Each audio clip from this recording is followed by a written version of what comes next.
were not available 2-3 years ago. And the only way to model these data sets is utilizing these complex techniques. When it comes to that congressional hearing that we had recently, of course, lawmakers were very concerned about bias, whether it's racial bias and so forth in these artificial intelligence mechanisms.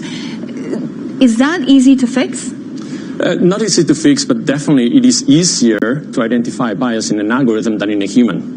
A human will make a few hundred of decisions in a year, and to identify whether a human is biased is very difficult. However, we can conduct millions of randomized control experiments on an algorithm to identify whether there is bias. And when there is bias, we can correct it. And an algorithm that was biased before this correction will not be biased afterwards. I'm much more concerned with bias in human decisions. Hear more interviews like this one on Bloomberg Television, streaming live on Bloomberg.com and on the Bloomberg mobile app, or check your local cable listings. Markets, headlines, and breaking news 24 hours a day at Bloomberg.com, the Bloomberg Business app, and on Quick Take by Bloomberg. This is a Bloomberg Business Flash. And I'm Karen Moscow, and this update is brought to you by IBKR and CME Group. The new micro E-mini futures contracts are available at IBKR at the lowest commissions. Learn more at IBKR.com/CME Mini. And U.S. stock index futures, they are little change to higher. European stocks, they're climbing as investors digest a flurry of corporate news amid a lull in trade war headlines. We check the markets every 15 minutes throughout the trading day on Bloomberg. S&P futures up 1.5 points. Dow futures up 17. NASDAQ futures up 5. The DAX in Germany's down 0.3%. 10-year Treasury up 3/32, yield 1.86%. Yield on the 2-year 1.62%. NYMEX crude oil down 0.7% or 41 cents at $60.53 a barrel. COMEX gold is up 0.2% or $2.90 at $14.8350 an ounce. The euro and the pound both moving lower against the dollar. The euro at 1.1134 against the dollar. British pound 1.3109 and the yen 109.46. General Mills and Micron Technologies among companies scheduled to report earnings today. And that's a Bloomberg Business Flash. Now here's Michael Barr with more on what's going on around the world. Michael. Karen, House Speaker Nancy Pelosi prepares to gavel in the full House today to vote on President Trump's articles of impeachment. Meanwhile, in a scathing 6-page letter to Pelosi, President Trump slammed impeachment, calling it an illegal partisan attempted coup, and accused Pelosi of declaring open war on American democracy. The Democratic-controlled House has passed a $1.4 trillion government spending package, handing President Trump a victory on his U.S.-Mexico border fence. It also gives Democrats spending increases across a swath of domestic programs. In sports in the NBA, the Knicks and Nets won. In the NHL, the Islanders lost. The Bruins lost in overtime. Global news 24 hours a day, on air and on Quick Take by Bloomberg, powered by more than 2,700 journalists and analysts in more than 120 countries. I'm Michael Barr. This is Bloomberg, Nathan. Okay, Michael, thank you. It's 6:19 on Wall Street, live from the Bloomberg Interactive Broker Studios. This is Bloomberg Daybreak. I want to take a look at the oil market this morning. Crude is falling after 4 straight days of gains following the agreement on the Phase 1 trade deal between the U.S. and China. Let's get more now from Bloomberg News oil strategist Julian Lee. Following the optimism on trade, Julian, we got this new report from the American Petroleum Institute that suggests higher than expected U.S. stockpiles. So where does that leave the oil market now? Well, morning, Nathan. I think the market is reflecting again. I think there was a great deal of optimism over the trade deal. I mean, people have been waiting for some good news on the demand side of the oil balance, and that appeared to come with these moves towards at least an interim trade deal. How much that will actually boost economic activity globally, I think, remains to be seen, but certainly it was a welcome step in the right direction, I think. And now we've had the regular weekly American Petroleum Institute assessment of stockpiles in the U.S., which shows those stockpiles, both of crude oil and of gasoline, building. Most analysts had expected to see crude oil at least falling. We've got the official Energy Information Department of Energy statistics due out later this morning.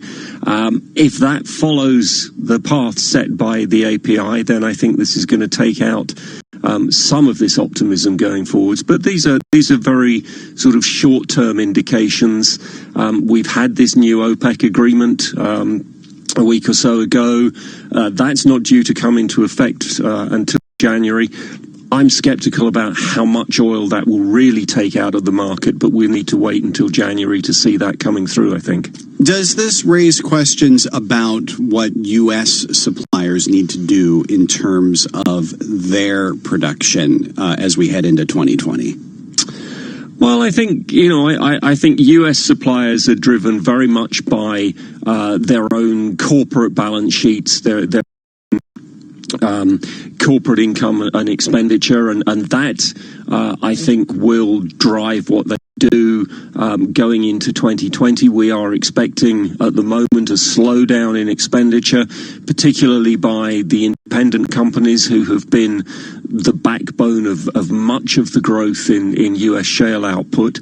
So we're expecting a slowdown in growth. We're not yet expecting that to go into reverse. We are expecting still that output will grow, but it will grow at a slower pace next year than it has grown this year. And the growth from the end of 2019 to the end of 2020 might be very modest indeed. How much do the unresolved issues between the U.S. and China when it comes to negotiations on a phase 2 trade agreement weigh on the oil market? I think they do still have a weight, but I think the broad overall global economic outlook is really what I think is driving the demand side of the oil balance going forwards. We are seeing a manufacturing slowdown in Europe. We're seeing a slowdown of growth in China in manufacturing. We're seeing a slowdown in industrial growth in the United States as well. And I think that has much more of an impact than a deal that involves to a large extent, the trade in agricultural goods. Yes, I think the removal of the threat of additional tariffs on Chinese imports into the U.S. Has a positive impact. But I think there is this broader global concern about economic growth going into 2020, and particularly into manufacturing growth going into 2020, that is weighing on sentiment. But then we have, sort of lurking in the corner, this change in the specifications of ship fuel, which is requiring shippers to use low sulfur fuel to power ships, and that I think is going to be quite disruptive to oil markets, particularly in the first part of 2020. So we could see some very unexpected swings in different products and in sort of baseline crude prices as a result of that switch. Thanks for this, Julian. Good talking with you this morning. Julian Lee is an oil strategist for Bloomberg News. And just looking at prices at the moment, West Texas Intermediate is down 0.7%, 44 cents lower per barrel at $60.50. Brent, the international benchmark, down 0.4% or 29 cents lower. A barrel costs $65.81. Equity futures on Wall Street, little changed. S&P futures are higher by 1.5. Dow futures up 13. NASDAQ futures a gain of 4 points. You're listening to Bloomberg Daybreak. This is a Bloomberg Market Minute. FedEx could be in for a bumpy ride today after the company cut its profit forecast for the second quarter in a row. It's facing weak international demand, and that's hurting sales, and it's had to spend more money to handle all of those packages that people are ordering from the internet. Shares are moving lower before the opening bell. New York Life has agreed to acquire a business from Cigna that sells non-medical insurance products to employers. This is according to the Financial Times, which says the deal is worth more than $6 billion. Struggling office space rental company WeWork has obtained almost $2 billion in new financing in a fundraising push led by Goldman Sachs. The new line of credit is the first hurdle cleared by borrower SoftBank in its pledge to put together $5 billion in debt financing for WeWork as part of a bailout package. And Peugeot parent PSA is merging with Fiat Chrysler. The combined company will be the fourth biggest automaker in the world. Gina Cervetti, Bloomberg Radio.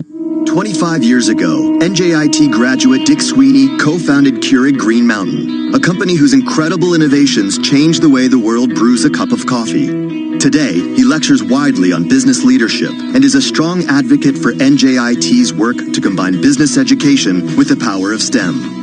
NJIT is definitely fostering the innovative thinking for budding entrepreneurs simply because that's the world we live in. NJIT is producing students that have been trained, educated, and given the business acumen to be a contributor to a company. The distinct mission is to develop great STEM scholars. The attributes I've always looked for in team members are heart, smarts, guts, and luck. So we want people with passion, intelligence, courage, and never discount luck. The student coming out of NJIT has experienced all of that. NJIT, New Jersey Institute of Technology. Learn more at njit.edu. Christmas, a time for sharing gifts and laughter, and photos and videos. Make the most of it with a SIM-only deal packed with data from Tesco Mobile. Like a 10-gig SIM for just £13 a month. It's just one of the ways we're celebrating 100 years of great value. Go in store or search Tesco Mobile today. Tesco Mobile. Every little helps. Ends 29th of December. 12-month contract and unlocked 4G-enabled phone required. Terms apply. See tescomobile.com/terms. For the independent bookseller who found you that first edition. For the baker who brings the smell of freshly baked breads to your door. And for the barista who never needs to ask your name. We've all got a part to play. Every little tap keeps your high street alive. And helps your communities thrive. So if you love where you live, shop small. Shopping on your local high street can make a big difference. Shop small. Only by American Express. Owning your own business doesn't automatically make you an accounting expert. So it's good to know that when you choose to manage your money with Sage, you don't just get great business management at your fingertips. You get great local support too. Anytime, anywhere. Simple solutions from Sage.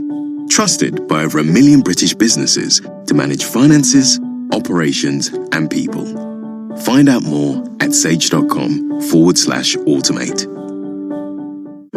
Dear Dad, Merry Christmas. Thank you for always doing everything you could to make this time of year special for us. No one has a Christmas jumper collection quite like yours.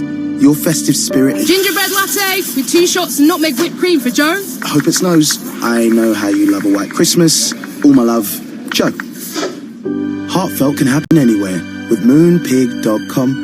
Download the app and get 20% off when you buy a card and gift this Christmas. Use code Heartfelt20. Exclusions apply. Ho, ho, ho. Who's made a list this year? I want a new phone. One with amazing cameras, ultra-wide lens, of course, live focus video. Well, it has to be 5G ready to stream all my films. Can it come with something awesome to listen to them through? Darling, I think he was talking to the kids. Get everything you want and more. Purchase a Samsung 5G ready device and claim a pair of silver wireless Galaxy Buds at no extra cost. Shop our 5G handsets in store or online at your local O2 store or o2.co.uk. 18 plus. Offer excludes Galaxy Fold 5G. Purchased by the 25th of the 12/19. Claim from Samsung within 30 days. T's and C's apply. Live from the Bloomberg Interactive Broker Studio in New York. Bloomberg 1130 to Washington, D.C. Bloomberg 99.1 to Boston. Bloomberg 106.1 to San Francisco. Bloomberg 960 to the country. Sirius XM Channel 119 and around the globe. The Bloomberg Business app and BloombergRadio.com.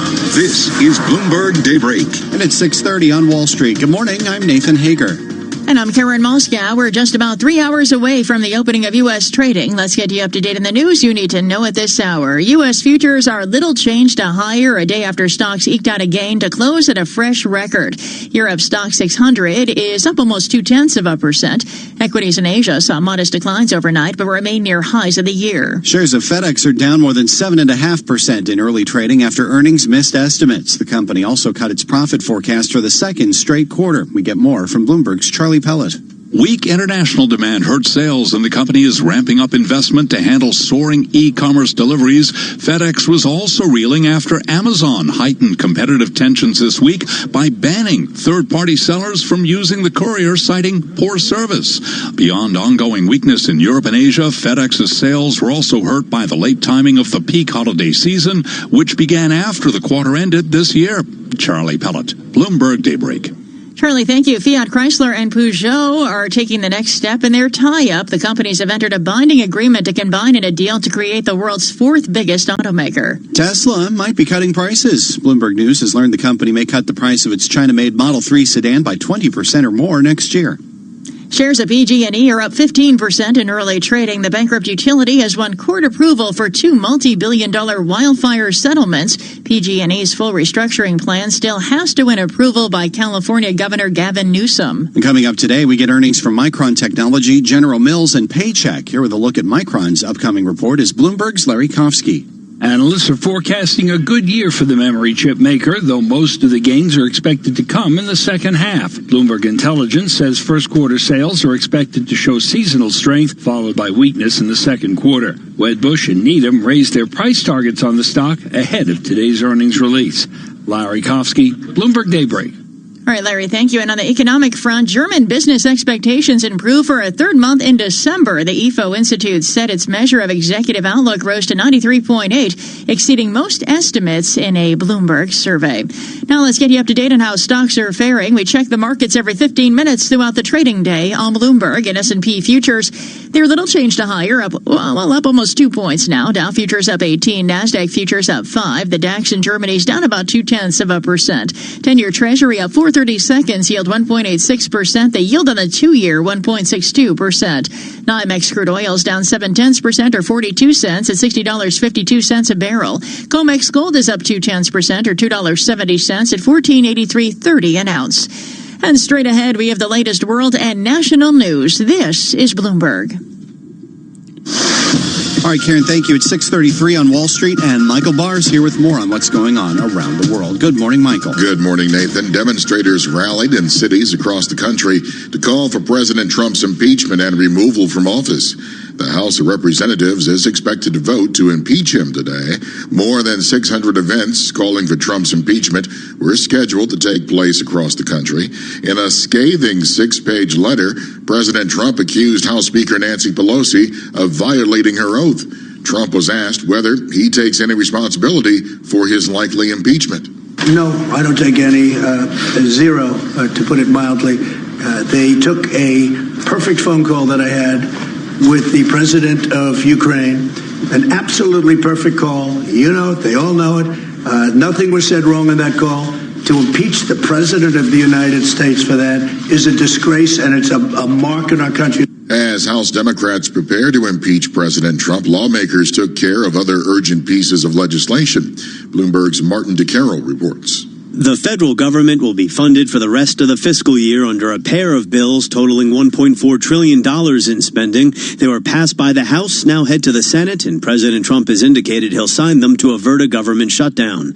Lawmakers voted to raise the legal age to buy tobacco and vaping products to 21. And a key House committee advanced the U.S.-Mexico-Canada Free Trade Pact. A full House vote is slated for Thursday. In Washington, Martin DeCaro, Bloomberg Daybreak. The Trump administration plans to beef up enforcement of Iran sanctions with a plan to increase pressure on global shippers and exporters of raw materials used in metal production. According to two U.S. officials familiar with the situation, it's the next phase of President Trump's bid to squeeze Iran's economy so hard that the government has no choice but to negotiate new limits on its nuclear and ballistic missile programs. New York City Mayor Bill de Blasio announced an initiative promising to end street homelessness as we know it. So we announced today 1,000 new safe haven beds for the homeless people of this city so we can get them in and get them safe. De Blasio is also calling for more medical teams and a new command center. Global news 24 hours a day on air and on Quick Take by Bloomberg, powered by more than 2,700 journalists and analysts in more than 120 countries. I'm Michael Barr. This is Bloomberg, Nathan. All right, thanks, Michael. 6:35 on Wall Street. Time for the Bloomberg NBC Sports Update. Here's John Stashar.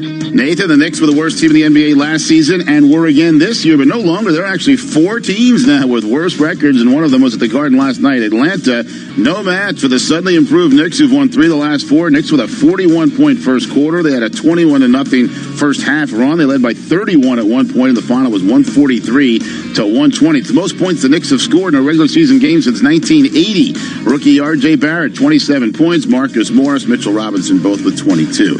Another team worse than the Knicks, the Pelicans. They lost their 13th in a row. Nets needed overtime, but pulled it out in New Orleans 108-101. The Brooklyn coach is Kenny Atkinson. Wasn't exactly great flow to the game, but our defense again saved us, and collectively great job on Ingram, great job on Holiday, getting their percentages down. I thought J.A. and DJ were monumental at the rim.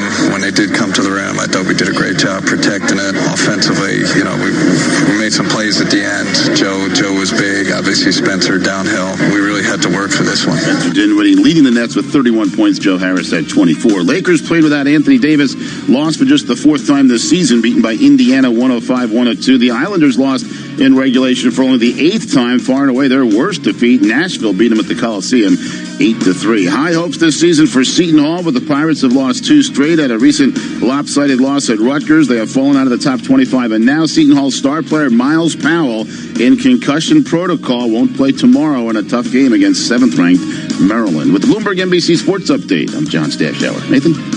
All right, John, thanks. 6:37 on Wall Street. The following commentary is from Bloomberg Opinion. Roche's small spark deal holds a big regulatory warning. I'm Max Neeson, a columnist for Bloomberg Opinion. Roche's $4.7 billion purchase of gene therapy developable Spark finally closed Tuesday after a 10-month delay.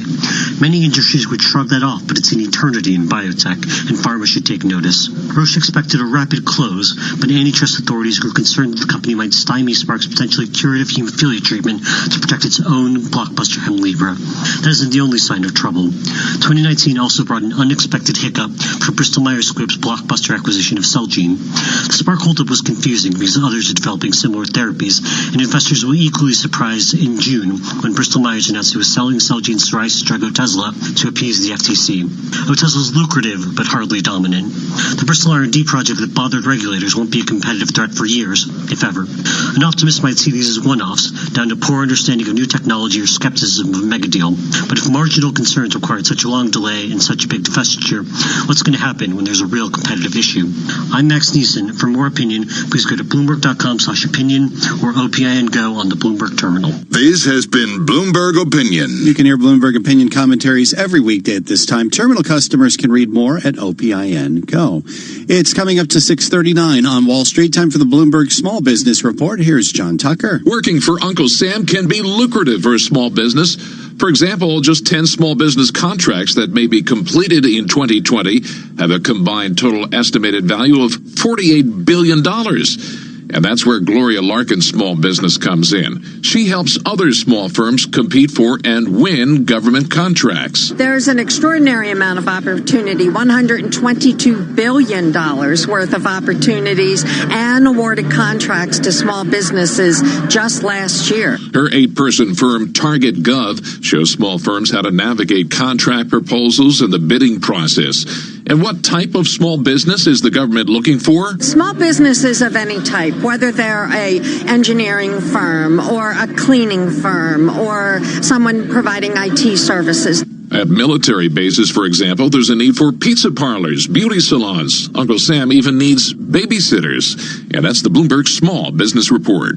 Okay, John, thanks. Some of the other stories we're watching this morning, a report of a big transaction in the insurance industry. According to the Financial Times, New York Life Insurance will buy a business from Cigna that sells non-medical insurance products to employers. The price, more than $6 billion. In Japan, looks like Fujifilm may be making a bigger investment in healthcare. It's in talks to buy Hitachi's diagnostics imaging unit in a deal Nikkei News says is worth $1.6 billion. Healthcare and diagnostics are already the highest revenue generator among Fujifilm's business segments. And Rupert Murdoch's Fox won't be running ads for Bombshell, the new movie about the sexual harassment scandal at Fox News. Bloomberg News has learned the movie's producer, Lionsgate, wanted to promote the film on the Fox network. Bombshell opens in theaters this weekend. S&P futures higher by a point. Dow futures up 15.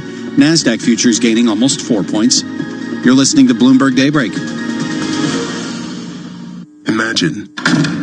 Imagine being denied an apartment because of your religion, or your race, or or because you have children or a disability. It's so wrong. Yes, but who has the power to stop this? You do. Each of us has the power. The law is on your side. It's illegal for landlords to discriminate because of race, color, religion, sex, national origin, disability, or familial status. If you suspect that you have experienced housing discrimination, file a complaint with HUD immediately so we can investigate it. Fair housing is your right. Use it. To learn more, visit HUD.gov/fairhousing. That's HUD.gov/fairhousing. Or call 1-800-669-9777. 1-800-669-9777. A public service message from HUD in partnership with the National Fair Housing Alliance.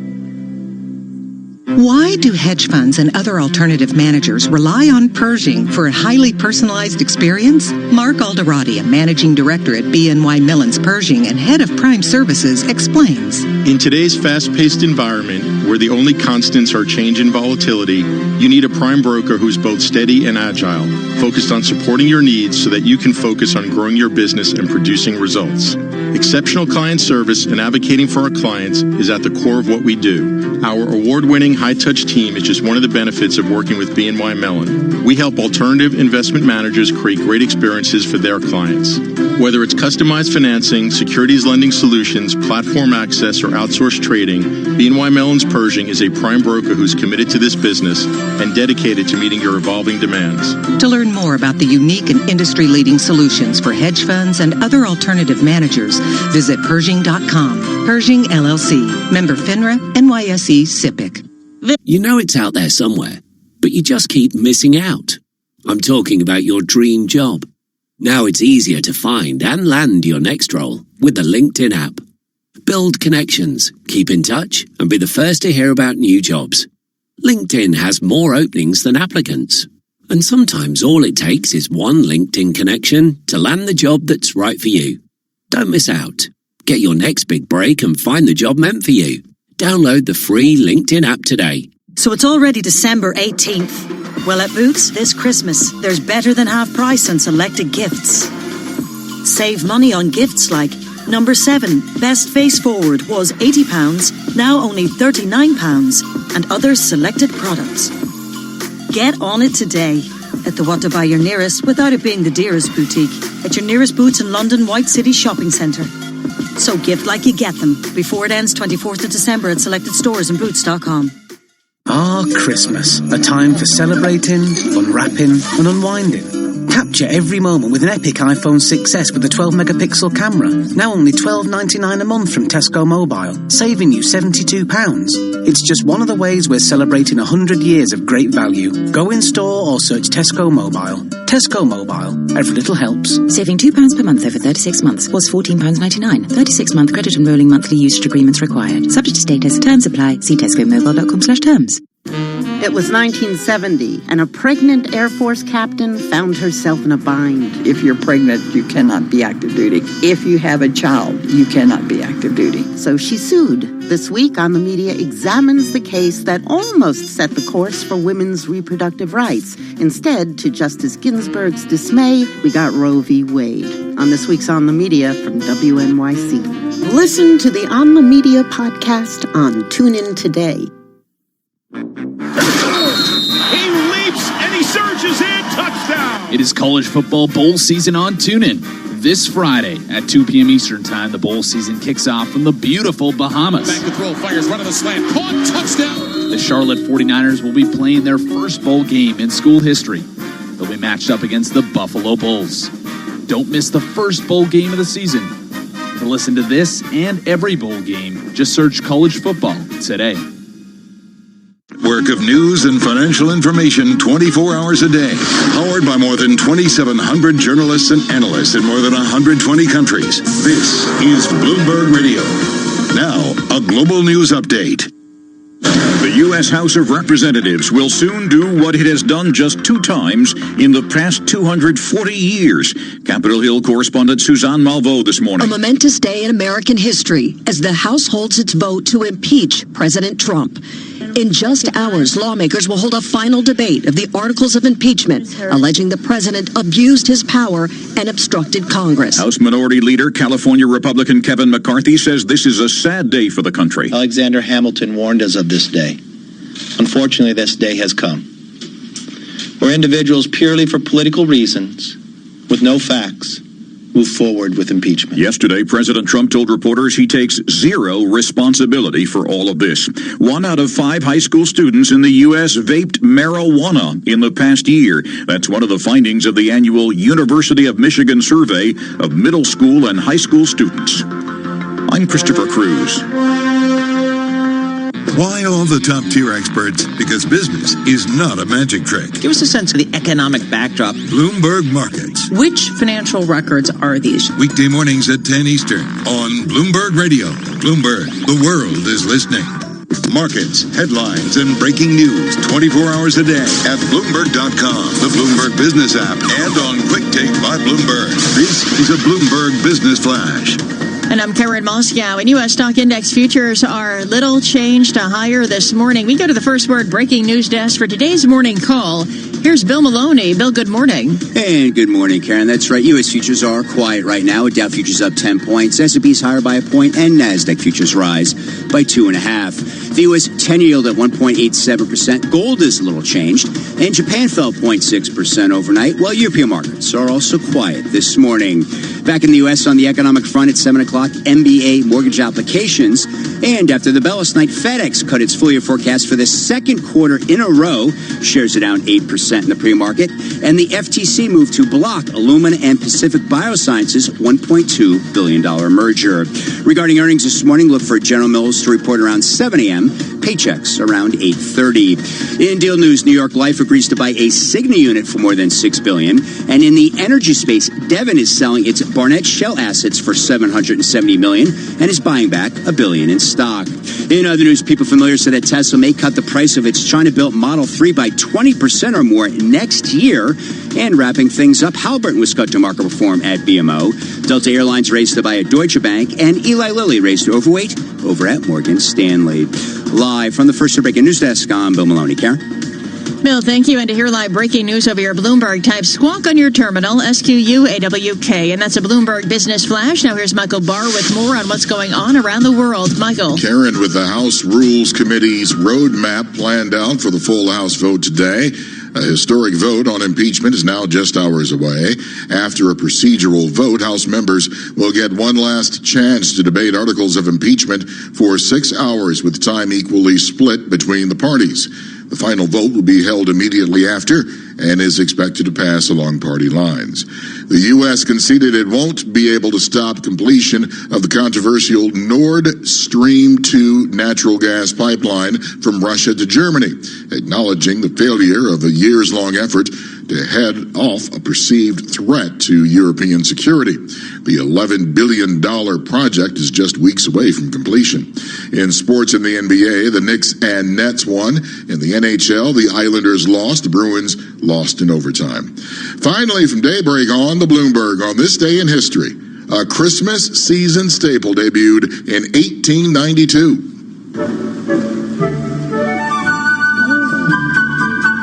That's right, the Nutcracker was performed in St. Petersburg. The ballet, with music by Tchaikovsky, wasn't well received at first, but it's become one of the most famous and recognized works. Nathan, major U.S. ballet companies generate about 40% of their annual ticket revenues from performances of the Nutcracker. Yeah, I wouldn't be surprised, but it's the only ballet I've seen. I don't know if that's the case for you. That's one more than I've seen. And I apologize for that because they're very good. I got kids. You got to take kids to see the Nutcracker, you know. I'm just uncouth. Global news 24 hours a day, on air and on Quick Take by Bloomberg, powered by more than 2,700 journalists and analysts in more than 120 countries. I'm Michael Barr. This is Bloomberg, David. The highly cultured Michael Barr. Thank you, sir. We are live from the Bloomberg Interactive Broker Studios. We're at 650 on Wall Street. Time to check what's going on in D.C. Some of the top stories include the House passing 2 huge spending bills to avoid a government shutdown, a secret court ordering the FBI to fix problems uncovered in the Justice Department Inspector General's report, and President Trump holding a re-election rally tonight in Battle Creek, Michigan. Potential counter-programming from the main story in the nation's capital, the House preparing a historic vote on articles of impeachment. Let's bring in Bloomberg Washington reporter Kathleen Hunter. This is the culmination of what for many has been months, if not years, of scrutiny against this president. How is today's vote and debate likely to play out, Kate? Well, in some ways, it's, even though it's a very historic day, it's a bit anticlimactic because we sort of know what the arguments are on both sides, and we expect the vote to be pretty closely along partisan lines. And so we sort of know the debate terms and the outcome, but certainly it'll be a historic day. So they're going to have 6 hours of debate, followed by probably a couple of Republican motions to adjourn, which could delay Republican procedural motions that could delay the final vote, and then 2 votes, one on each article of impeachment. And ahead of this vote, we got to talk about this 6-page letter that President Trump and his White House team prepared for House Speaker Nancy Pelosi. It is obviously getting a lot of attention inside and outside Washington. What to make of it? Well, in a lot of ways, it's classic Trump, right? I mean, it almost, it just has that sort of bombastic tone that he's become famous for. It's not what we typically would see from a president in this kind of a situation, although, he's not going to be only the 3rd U.S. president to be impeached. And so there's not really a rule book for this. But, we know that Trump likes to break the rule book. And so this certainly is, I think, raised some eyebrows, but, is keeping with Trump's overall style. Yeah, and it's interesting because we've, watched President Trump throughout his term. We've, watched the norm busting that has become a hallmark of his presidency, while at the same time, Democrats, as they've been pursuing this impeachment inquiry, have been, telling themselves, keep it solemn, keep it straight. I mean, it's a fascinating contrast to watch, and it's going to be interesting to see how it plays out in the 2020 election. Absolutely. And so I think that Trump has really found that his style does resonate with his base and with voters.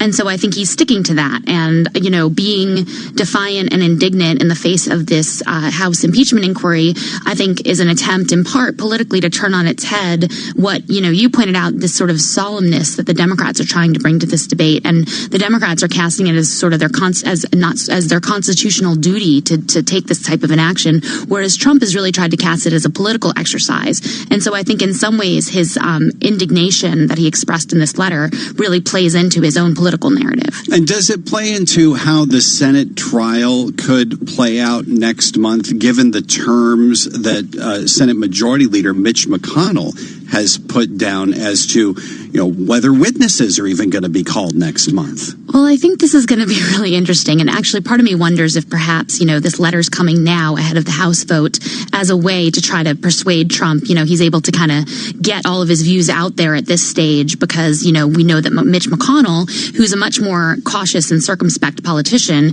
is really pushing for a quick trial in the Senate, whereas Trump would like it to be more of a drawn-out affair where he can present his case and, really rebuff what he feels was an unfair process in the House.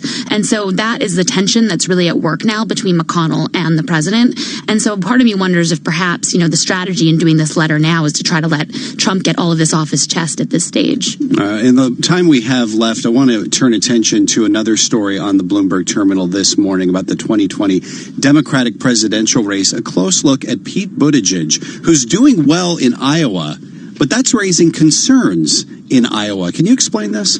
Yeah, it's a very interesting way to look at it. Iowans are very strategic about who they want to vote for because they want, as, the early caucus state, the first caucus state, to have an outsized, they already have an outsized influence in picking the nominee, but they don't want whoever they pick to then, not be successful elsewhere. And so even though where this affects Buttigieg is that Iowa is an overwhelmingly white state, and Buttigieg has not been doing, he's been doing well in Iowa, but he's not been doing well with black voters, who are an important constituency, obviously, for the Democratic Party.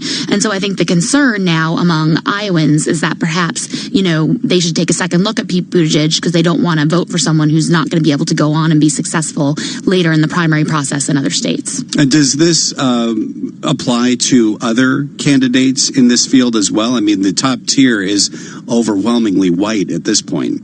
Absolutely. I mean, and so this is something that, all the candidates have to think about is, how they connect with different segments of the Democratic electorate. And so I think, the Iowans that are thinking this way are being smart and trying to think about overall electability, across the country in different states that might have different demographic makeups. And that is, I think, just strategically a smart thing for, not just Democratic candidates, but Democratic voters to be doing as well. And just to note, Michael Bloomberg, the founder and majority owner of Bloomberg Radio, parent Bloomberg LP, is also seeking the Democratic presidential nomination. Bloomberg Washington reporter Kathleen Hunter, thank you as always. Read more at Bloomberg.com or on the Bloomberg terminal. Follow all the latest on Bloomberg Radio in Washington at Bloomberg 99.1 and 105.7 FM HD2. Karen?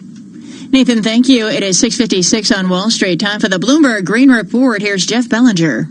Not long after the European Space Agency launched a satellite to continuously monitor the Earth for methane leaks, there was a gas well accident at a fracking site in Belmont County, Ohio, operated by an ExxonMobil subsidiary. The 2018 accident forced the evacuation of about 100 people who lived nearby, but was otherwise little known. But now the Proceedings of the National Academy of Sciences has published the findings of Dutch and American scientists who looked into the data collected by the satellite. The scientists believe the accident in Ohio resulted in one of the biggest methane leaks ever recorded in the United States.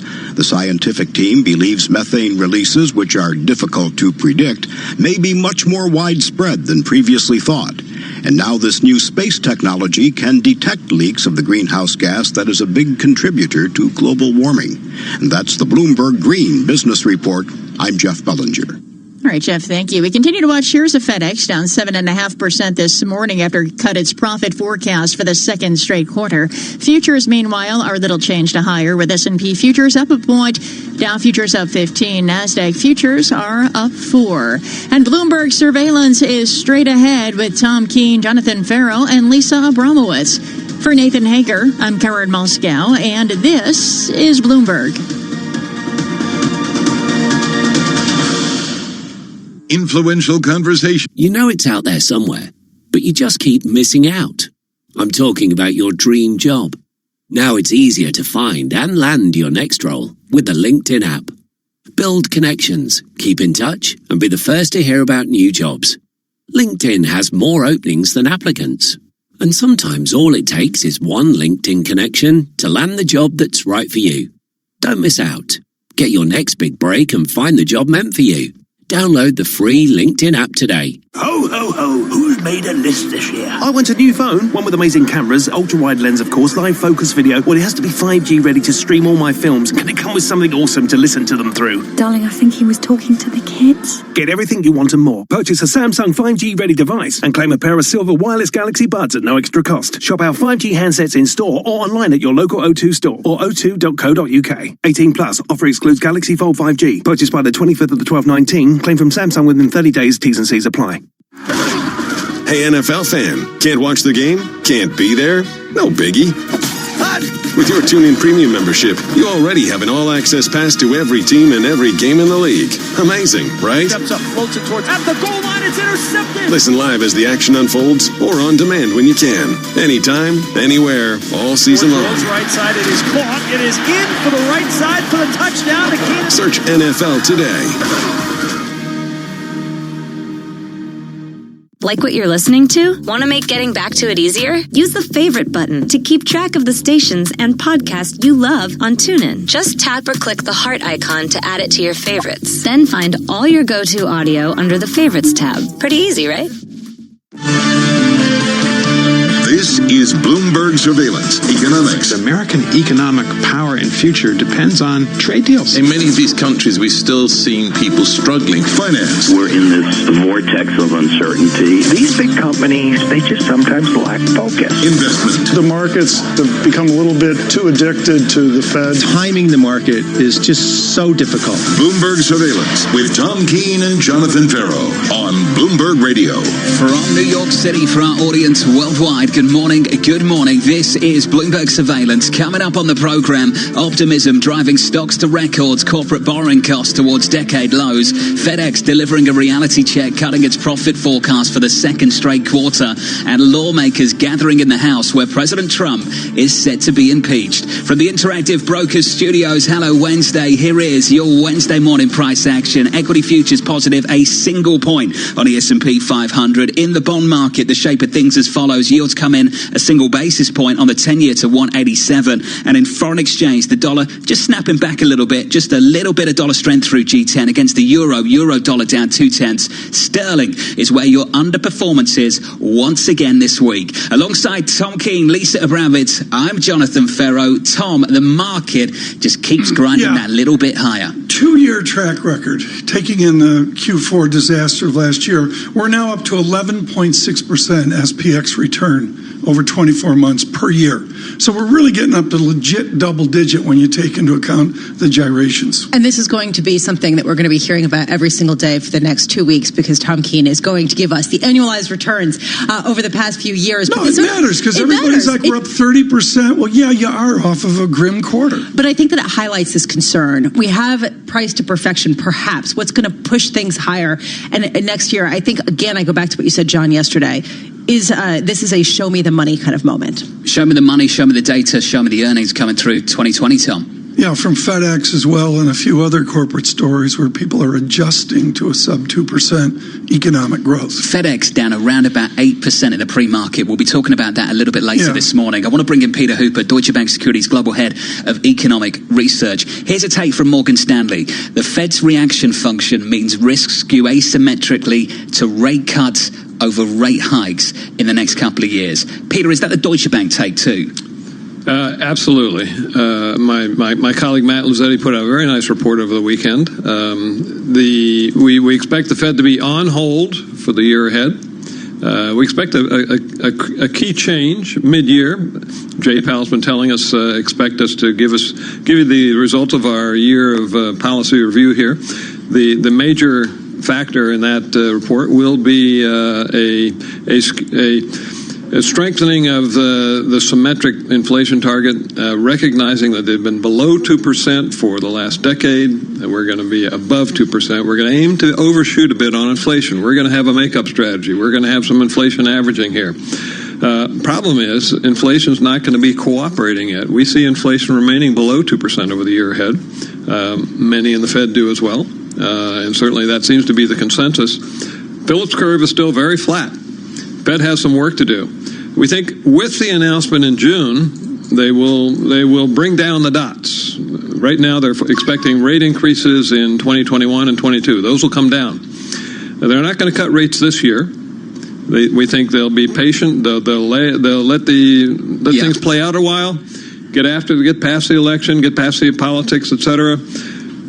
First half of 2021. We're expecting a 50 basis point rate cut in order to get inflation finally above 2%. Just to jump in, Peter, why wait until the monetary policy review is complete? Don't you get the sense that even as this monetary policy review is ongoing, that it's already become a part of the decision-making process on the FOMC? Well, so why did we get a set of dots in the December meeting that had rate increases in 2021 and 22? So it's not there yet, okay? Powell has said very clearly, we'll give you the results middle of next year. We're not there yet. We're still assessing. So, yes, it may be working its way in, and you are hearing increasingly various Fed members say, I wouldn't be surprised to see inflation go above 2%, So you're hearing it. But it's not there yet in the policy setting. I don't think they want to cut rates this year. 8 years, 9 years ago, Dr. Hooper, with Olivier Blanchard's leadership at the IMF. This is March of 2011. There's a conference on jump-starting inflation. I'm looking for the title of it right now. You were probably at the conference. I wish I'd been there. A conference on macro and growth policies in the wake of the crisis. We're still talking now what Olivier Blanchard was leading on in 2011. Is there any evidence institutions can jumpstart reflation? The Phillips curve is not totally dead. We did a lot of research earlier this year. Come on. You got the embalming fluid out. Is it cremation, or are we going to go with a full bed? Hey, look, it's dead at the national level because the Fed has basically killed it. The Fed has been overemphasizing anytime we get toward a tight labor market, it doesn't allow us to go there. Prior to 1980, the average unemployment rate was well below NAIRU.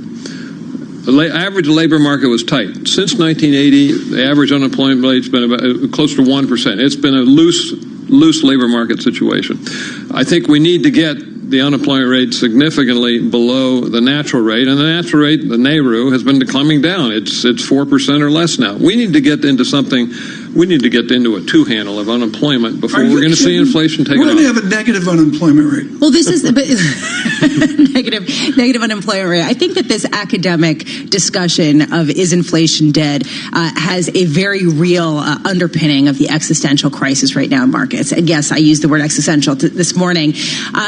And this is that is the sort of low inflation rate, the low growth rate, fundamentally inconsistent with the risk price asset, the sort of risk rally that we have seen over the past few years. How much further can it go on the heels of low inflation, low rates, if there is something fundamentally broken with the inflation and the wage growth kind of bleed through? Well, that is the one risk in this picture, and a very interesting talk that Eric Rosengren, Boston Fed president, gave in New York yesterday, where he said, "Look, this is a risk. We need to do some we need to control things a little bit. Let's raise counter-cyclical capital buffers of the banking system. Okay, there are some things we could be doing to reduce some of this risk, this financial risk. Yes, valuations are looking a little high. Yes, corporate credit growth has been a little lofty. We're nowhere near the level of financial risk we had in the late 90s, for example. We're not there. I think we can push further to get the unemployment rate down further to begin to get inflation up, but we have to be a little bit cautious with what's happening on the financial side. No question. Peter, final question for you, just to tap into some of the research I know you and the team have been working on. A lot of people looking at the data worldwide in Q4 2019 into Q1 2020, looking for stabilization in the global economy. I don't know if the recovery is U-shaped. I have no idea if it's L-shaped. I'm trying to work out whether, to your point, is it green shoots or a false dawn? Which one is it? That was a record cliche. Man, you had 8 cliches in there. It's the front page of their research. No, but you killed it. L-shaped, green shoot. He's trying to backpedal now. No, he's trying to absolutely backpedal. L-shaped, green Deutsche Bank, special report, global growth, green shoots or false dawn. False dawn? Let's think green shoots, okay?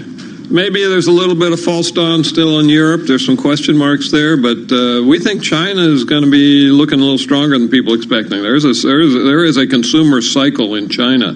I mean, as we go from 4G to 5G, there's going to be a lot more purchases of cell phones coming up. They're also in the middle of an auto cycle. So we're seeing China's growth above 6% next year, or at 6% at least. U.S. is looking better too. Certainly, this Fed being in accommodative territory is helpful, and on the whole, the risk situation improving a bit on balance. Remember V-shaped bottom? Are you going to apologise to Mr. Who from Mr. Lazzetti? For Matt Lazzetti, I mean, we've staggered since August of 2007 from cliche to cliche to cliche, and I think you nailed it, frankly, with this whole thing of can these institutions reflate? Distract and deflect. It's a huge, I'll give you distract and Thank you, Peter. false dawn. Thank you, Peter. Okay. Peter Hooper at Deutsche Bank Securities there, the global head of economic research. Bloomberg Surveillance this morning, brought to you by Adipar. Adipar's portfolio reporting and insights platform is trusted by thousands of wealth advisors from family offices and RIAs and large financial institutions. Learn more at Adipar, ADDEPAR, Adipar.com. Remember V-shaped? And then there was L-shaped? Yeah. Yeah, I mean, come carry on. Q-shaped. This is a special keep apology going. for the economics team at Deutsche Bank to Peter Hooper, Matthew Lazzetti, Michael Spencer, Mark Wall, Kantaro Koyama, Brett Ryan, Stefan Schneider, Torsten Snock. I'm apologizing for you. Come on. What, do you just hate the title of the research? I just, all these cliches. I think like what Dr. Hooper said was brilliant. I love that he's going to try to get out of it, and John Farrow is going to try to just dig in as far as we can go. I'm apologising for it. Yeah, just to make sure the team visits us back in Q1 and Q2 I think that it Q3. actually highlights those sort of uncertainty. How do you categorize the current environment that we're in? From New York City, you're listening to Bloomberg Surveillance. This is Bloomberg Radio. Michael Barr is going to save us. Michael. Lisa, Tom, John, thank you very much. President Donald Trump is on the cusp of being impeached by the House with a historic debate set to begin on charges he abused his power and obstructed Congress. President Trump sent a fiery letter to House Speaker Nancy Pelosi yesterday, denouncing what he called the vicious crusade against him. Republicans already are working on how to conduct a trial in January. The House passed two giant spending bills providing $1.4 trillion to fund the U.S. government through September and avoid a government shutdown after current funding runs out Friday. White House advisor Kellyanne Conway says President Trump is poised to sign the bills. Global news 24 hours a day, on air and on Quick Take by Bloomberg, powered by more than 2,700 journalists and analysts in more than 120 countries. I'm Michael Barr. This is Bloomberg Talk. Michael Barr, thanks so much. A little curve steepening over the last couple of days, but a somnolent data screen right now. That could change with some news flow here.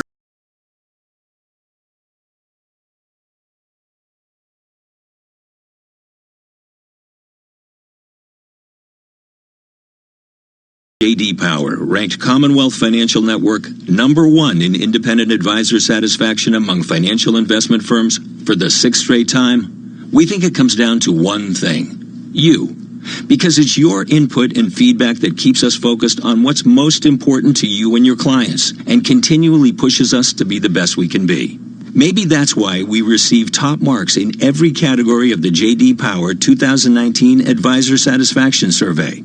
They named us #1 in client support, #1 in firm leadership, #1 in operational support, #1 in compensation, #1 in professional development support, and #1 in technology support. Ready to partner with the best? Call Commonwealth at 866-462-3638 or visit commonwealth.com and feel the power. Member FINRA SIPC, a registered investment advisor. For 2019 J.D. Power award information, visit jdpower.com/awards. Vatsal Shah is Senior Project Engineer at Mott MacDonald, a global engineering consultancy with more than 16,000 employees. He earned his PhD at New Jersey Institute of Technology, and as an adjunct professor is helping NJIT students explore emerging technologies. My focus is renewable markets, emerging technologies, the idea of floating cities. What are we doing to develop that? What will happen to the city on the water? Well, you're going to have waves hitting it. You're going to have solar. How are you going to develop plants? How are you going to develop vegetation and farming? That sort of thought process happens at NJIT. We actually plan out what will the city look like. How do we develop that so in 10 years we're actually ready to take on those challenges when we have our first development in the water? NJIT also has been doing a lot of work in self-healing materials, so taking the polymers and the new material that we have in our material sciences departments and putting them into things like concrete, things like steel, reinforcing our soil. NJIT, New Jersey Institute of Technology. Learn more at njit.edu. 'Tis the season to be hunched over your laptop. Not on our watch. In real life, you can feel your senses and your baskets. Feel all the sights, sounds, lols, and OMGs. Wear laughing emojis on actual smiley faces. Battery is running low. Take the kids to Santa's Grotto. In real life, you can find just the right present using the most advanced search engine in the world. Your eyes. We hunt in real life. Brent Cross, London. Free parking for all sleighs and cars. Christmas. A time for celebrating, unwrapping and unwinding. Capture every moment with an epic iPhone 6S with a 12-megapixel camera. Now only $12.99 a month from Tesco Mobile, saving you £72. It's just one of the ways we're celebrating 100 years of great value. Go in store or search Tesco Mobile. Tesco Mobile. Every little helps. Saving £2 per month over 36 months was £14.99. 36-month credit and rolling monthly usage agreements required. Subject to status. Terms apply. See tescomobile.com/terms. How's work? If you're not loving your job and you're getting those Sunday blues, now's the time to make a change. With a LinkedIn app, it's now easier to find and land the job meant for you. There are millions of jobs on offer, and the LinkedIn app helps you hear about them first. Research shows applying within the first 10 minutes increases your chances of hearing back by up to 4 times. Stay in the know and grow your career.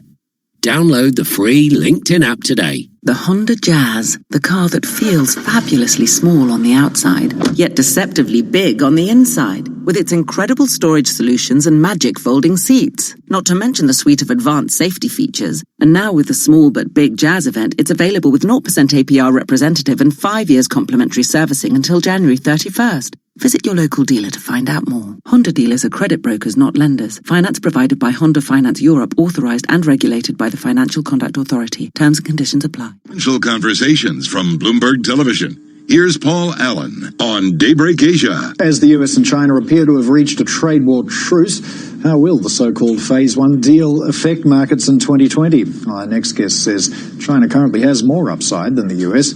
Joining us now is Evans & Partners investment advisor Lucy Ma. We are getting some more details on this trade deal, but as you unpack it, it's like, well, how different is it really? You know, we've got tariffs removed on ethanol, maybe rerouting of some shipments from Hong Kong through to China instead. So are things really better than they were 2 years ago, or is the best we can say, well, they're not getting worse?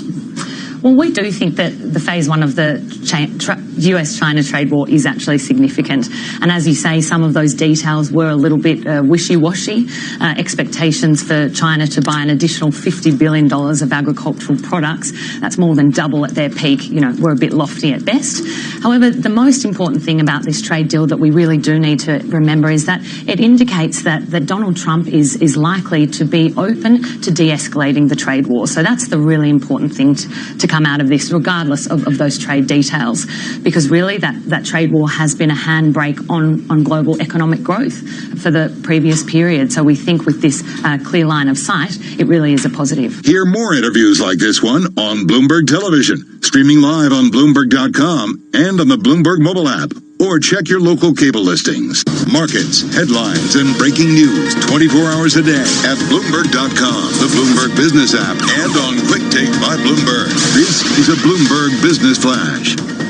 And I'm Karen Moscow, and U.S. stock index futures are drifting this morning. We check the markets every 15 minutes throughout the trading day on Bloomberg. S&P futures, Dow futures, NASDAQ futures, all little change. The DAX in Germany is down 0.4%. 10-year Treasury up 2/32. The yield 1.87%. The yield on the 2-year 1.62%. NYMEX crude oil is down 0.7% or 42 cents at $60.52 a barrel.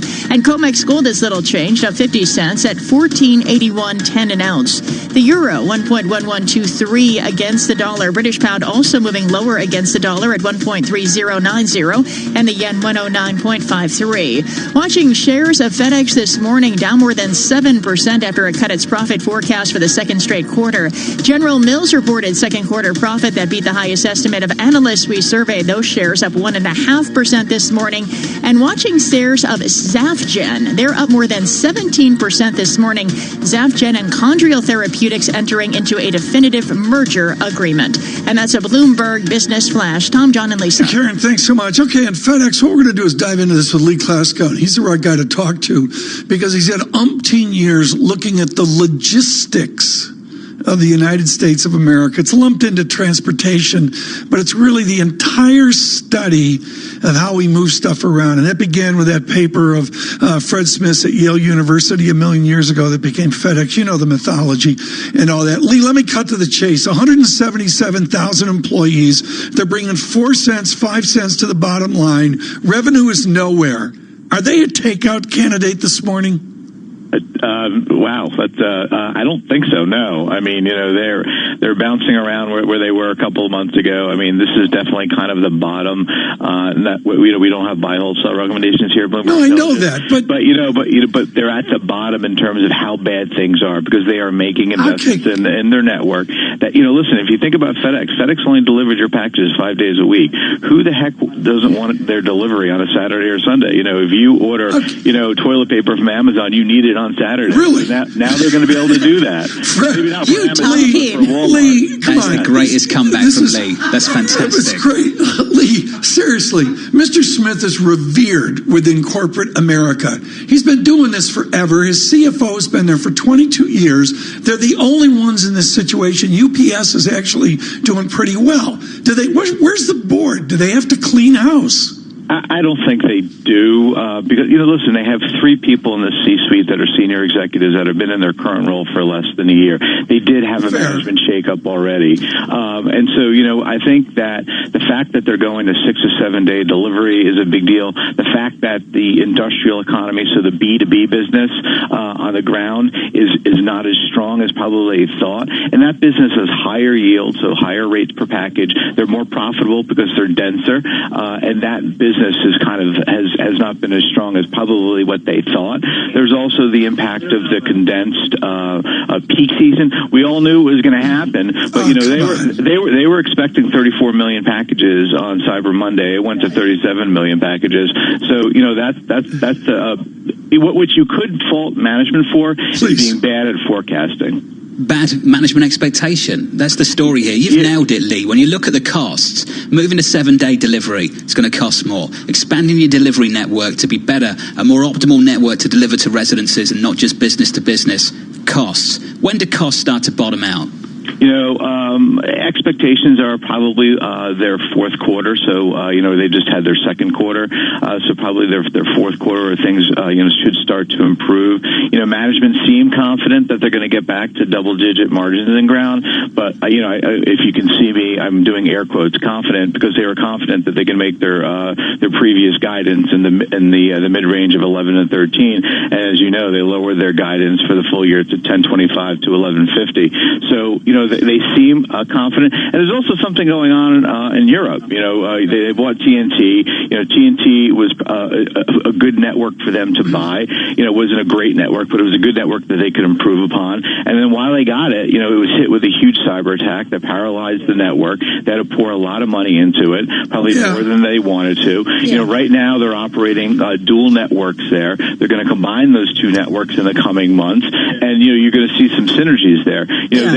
Their largest competitor does a multitude of more volume in the e-commerce space into Europe, and this is an opportunity for FedEx to kind of get more of that share of DHL, if you will. Well, here's the other question. I mean, it's one thing if management's bad at managing expectations when it comes to investors. It's another if they're bad at forecasting the hit from things like Amazon banning third-party merchants from using FedEx's services. They basically said this wasn't going to be that big of a deal, but it seems like that is kind of cutting into their profits a little bit more. How big is the risk that they're not accounting for how big of a hit that's going to be?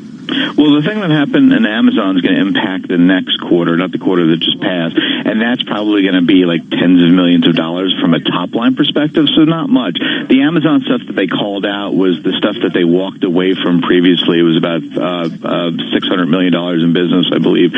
They walked away previously. And now, and you also have to remember, so they're walking away from Amazon. Amazon's low business, low margin business, and they're going to fill that with probably better business from mid to small e-commerce providers, which are probably going to be more profitable for them. So there's going that churn effect is obviously negative. These are kind of known. So the fact that they missed by so much is somewhat of a surprise. They also had an insurance hit from previous claims, which impacted margins by about 90 basis points. I think they've lost the mythology of it. I mean, when we were kids, it was like the perfect corporate name. And, vet bills getting the boxes from Chewy more reliable than we're getting them from FedEx. Hey, Lee, thank you. Lee Glasgow, thank you so much. Bloomberg Intelligence. Brilliant. Look, you wake up this morning, you saw the good. numbers after the close yesterday. You asked yourself, is it a macro backdrop or is it execution? Then you look at the stock performance. UPS is up 23% this year.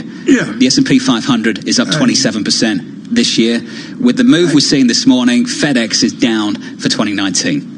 Yeah. We didn't even talk about Amazon there. I mean, isn't it the bottom line is the Amazon boxes? Well, Lisa brought it up. No, she brought it up. I know. I'm sorry, but it's okay. I know you were thinking about your toilet paper shipment. What's Bezos think about this morning? I mean, he's killing him, right? Well, that's yes and no, because as Lee said, it's not necessarily that big of a hit, but certainly visually, it looks like they're losing when it comes to the battle against Amazon. FedEx down a little more than 7% in early trading. Equity futures unchanged from New York this morning. Good morning.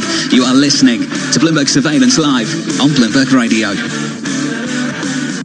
This is a Bloomberg Market Minute. General Mills reports adjusted earnings per share for its second quarter that beat even the highest analyst estimate.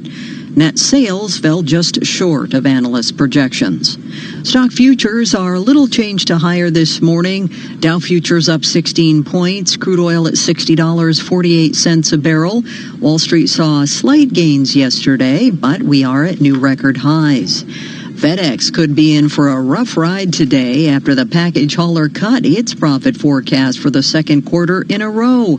Weak international demand is hitting sales, and FedEx has been spending more money to handle all of those packages being delivered from online retailers. And Chipotle Mexican Grill is betting on walk-up windows to boost burrito sales. The company is testing a sidewalk window in a new Chicago location across the street from Wrigley Field. Gina Cervetti, Bloomberg Radio. Asset managers who seize change to launch new strategies, add distribution channels, or exploit new technology to re-engineer the investor experience are often rewarded. However, in an industry paralyzed with complexity, few act with agility or decisively. Few run their business strategically. Yet, the most competitive managers in the market know, with the right partner and a flexible operating platform, you can. Go boldly toward change with SEI Investment Manager Services. Determination and operational strength are both essential factors for growth in asset management. I'm Steve Meyer, President and Head of SEI's Investment Manager Services Division. We know that disruptive forces create opportunities around the world. If you see potential in change, our industry specialists will maximize SEI's integrated platform of data and risk management, global investment operations, compliance support, and investor services to position your asset management business for success. Come grow with us. With SEI Investment Manager Services, you lead the charge in a competitive marketplace. Learn more at SEIC.com/seize-change. You know it's out there somewhere, but you just keep missing out. I'm talking about your dream job. Now it's easier to find and land your next role with the LinkedIn app. Build connections, keep in touch, and be the first to hear about new jobs. LinkedIn has more openings than applicants. And sometimes all it takes is one LinkedIn connection to land the job that's right for you. Don't miss out. Get your next big break and find the job meant for you. Download the free LinkedIn app today. The extraordinary sale is now on at Bicester Village, with up to 60% off the recommended retail price at participating boutiques until the 24th of December. Enjoy luxury for less at Emma Bridgewater, The White Company, Molton Brown, The Creuset, and many more. With free parking, all-day festive dining, and restaurants open late, it's the perfect time to do your Christmas shopping. The extraordinary sale at Bicester Village. Ho, ho, ho. Who's made a list this year? I want a new phone, one with amazing cameras, ultra-wide lens, of course, live focus video. Well, it has to be 5G ready to stream all my films. Can it come with something awesome to listen to them through? Darling, I think he was talking to the kids. Get everything you want and more. Purchase a Samsung 5G ready device and claim a pair of silver wireless Galaxy Buds at no extra cost. Shop our 5G handsets in store or online at your local O2 store or o2.co.uk. 18 plus. Offer excludes Galaxy Fold 5G. Purchased by the 25th of the 12/19. Claim from Samsung within 30 days. T's and C's apply. So it's already December 18th. Well, at Boots, this Christmas, there's better than half price on selected gifts. Save money on gifts like Braun Series 5 electric foil shaver, recommended retail price £199.99, now only £89.99 on other selected products. Get on it today at the What to Buy Your Nearest without it being the dearest boutique at your nearest Boots in London White City Shopping Centre. So gift like you get them before it ends 24th of December at selected stores and boots.com. Along the goal line, Martin scores! He takes it home! Hockey fans, the 2019-20 NHL season is here. Here's Pietrangelo, he scores! And you can hear the action live on TuneIn Premium. Gonna move, hit a shot, he scores! From regular season action to the All-Star Game and through the Stanley Cup in June. Hear the home and away call for every game, for every team live. At home or on the go, never miss a game with the NHL on TuneIn Premium. Upgrade today. Want to hear about the latest and greatest things to listen to on TuneIn? For reminders of the biggest live sports games, debates, and breaking news stories, follow @TuneIn on Facebook, Twitter, and Instagram to stay connected with the audio that matters to you. Pascal gobbles up the rebound and slammed it down. Catch your favorite NBA team right here on TuneIn. A step back, deep three is up and in. Search NBA on TuneIn and hear all the action. The NBA lives on TuneIn. Country, Sirius XM Channel 119, and around the globe, the Bloomberg Business app and BloombergRadio.com. This is Bloomberg Surveillance. From New York City, this is Bloomberg Surveillance. For our audience worldwide, we're live on Bloomberg Radio, 2 hours away from the opening bout. The news you need to know this hour. U.S. equity futures and European stocks, little change the day after U.S. equity markets posted modest gains to close at another record high. Equities in Asia saw declines overnight, but remain near all-time highs and highs of the year in respective markets. Shares of FedEx down more than 7% in early trading after earnings missed estimates. The company also cut its profit forecast for the second straight quarter. Fiat Chrysler and Peugeot are taking the next step in their tie-up. The companies have entered a binding agreement to combine in a deal to create the world's fourth largest automaker. And finally, Tesla might be cutting prices. Bloomberg News has learned the company may slash the price of its China-made Model 3 sedan by 20% or more in 2020. There's some of the stories we'll be talking about through the next couple of hours then, and now time for some headlines from elsewhere. Let's say good morning to Michael Barr. Good morning, Michael. Good morning, John. Good morning, Lisa. Good morning, Tom. In just hours, the House is set to vote on 2 articles of impeachment against President Trump: abuse of power and obstruction of Congress. Democratic Representative Pramila Jayapal of Washington. Today, you will see all of us as Democrats approaching the gravity of the moment with the seriousness that it deserves. You will see us quoting the facts on the floor. You will see us sticking to the oath that we swore ourselves to. It comes as the president heads to Michigan today for a campaign rally. Meanwhile, according to one survey, President Trump's approval rating is now the highest since April.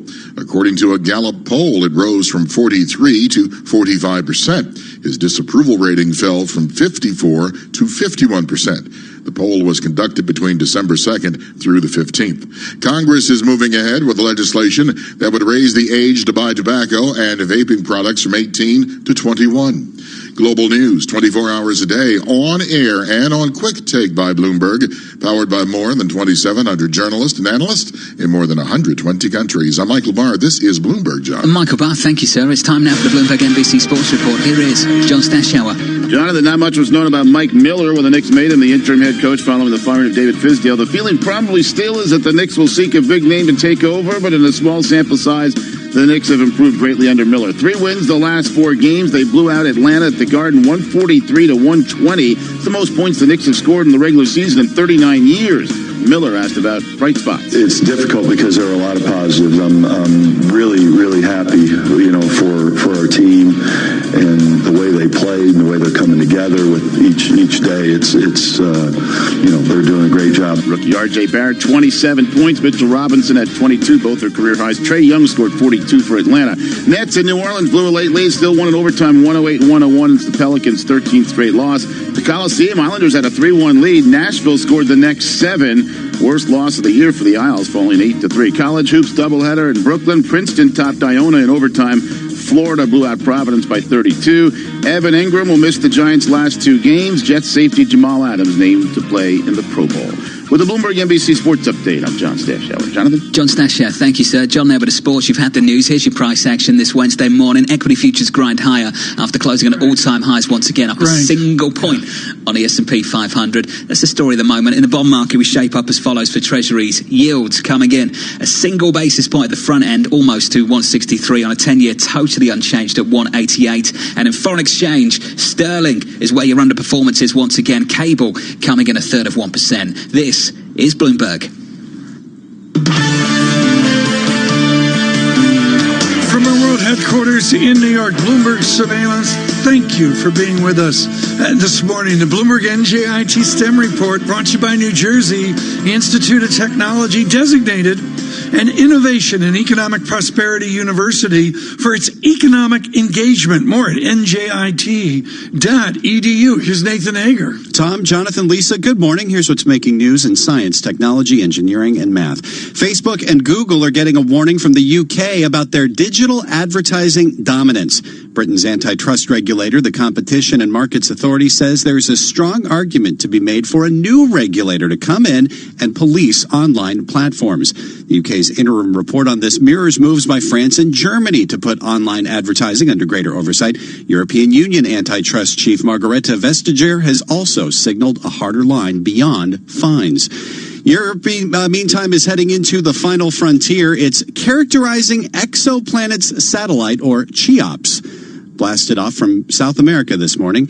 Its 3-year mission, yes, to explore strange new worlds, but from Earth orbit. The European Space Agency says its telescope will be focused on bright stars outside the solar system known to have planets. It's going to focus on about 100 of them to see if any are about the size of Earth and could potentially sustain life. And there is a well-known gender gap in STEM fields. A new study looks into at least one explanation for why. 3 researchers looked at the titles and abstracts for more than 6 million life sciences articles. They found the ones written by men were about 21% more likely to describe their research as excellent, unique, or novel, compared to studies led by women. The study in the British Medical Journal suggests articles framed more positively could be getting more attention from the scientific community. And that is today's Bloomberg NJIT STEM Report. Tom, John, and Lisa. Nathan, thanks so much. 5 things you need to know to start your day. Brought to you by IBKR, the professionals' gateway to the world's markets. Their clients enjoy lowest cost access to stocks, options, futures, forex, and fixed income from a single integrated account. Learn more at ibkr.com. John, 2019, no revenue growth, scale. It's all the vogue. We're scaling. Fiat, Peugeot. All of them. It's going to be bigger than Ford, higher auto sales than GM, but it's weakly positioned in China, and it needs to spend a load of money on low-emission technology. 400,000 employees. If they get together, maybe they can do something better as one. Although there is an argument that this is a very specific sector, and that is the European auto sector that's been in a world of hurt due to a number of different factors, and that's not necessarily reflected in the rest of the economy. And I think that that's sort of a big debate underpinning what we're seeing with some of this consolidation. 2 interviews today. PIMCO, caution. They maintain that caution. And I thought Peter Hooper was really something. Their call for next year, John, it's almost ECB-like. Well, the consensus view going into next year and beyond is that the Fed's reaction function has shifted. And because it's shifted, it means the risk skew asymmetrically to rate cuts over rate hikes. That's the Morgan Stanley take I'm quoting there. And that is also the Deutsche Bank take as well. That you need sustained higher inflation for them to even think about raising interest rates. It's a flip of last year, right? Yeah, but there also is a question about the unemployment rate, and I thought that it was interesting, the whole concept of we need to get a sub 2% unemployment rate before you start seeing inflation, and this is sort of a new idea that's getting steam. Are you doing the real yield this weekend before you go off on your 4 weeks sabbatical? We're going to do a look ahead to 2020. Look at that. Good. Nice little year-round look. I'm pleased you approve. Thank you. Are you going to do anything for savers? Like people, once again, this year, hammered. There's no real yield. You mean for those who have triple levered cash funds? Yeah, you want me to do a show for you? Yeah. Basically, you want me to do a year just because of time, because it's so important. Michael Barr's here as a guest today.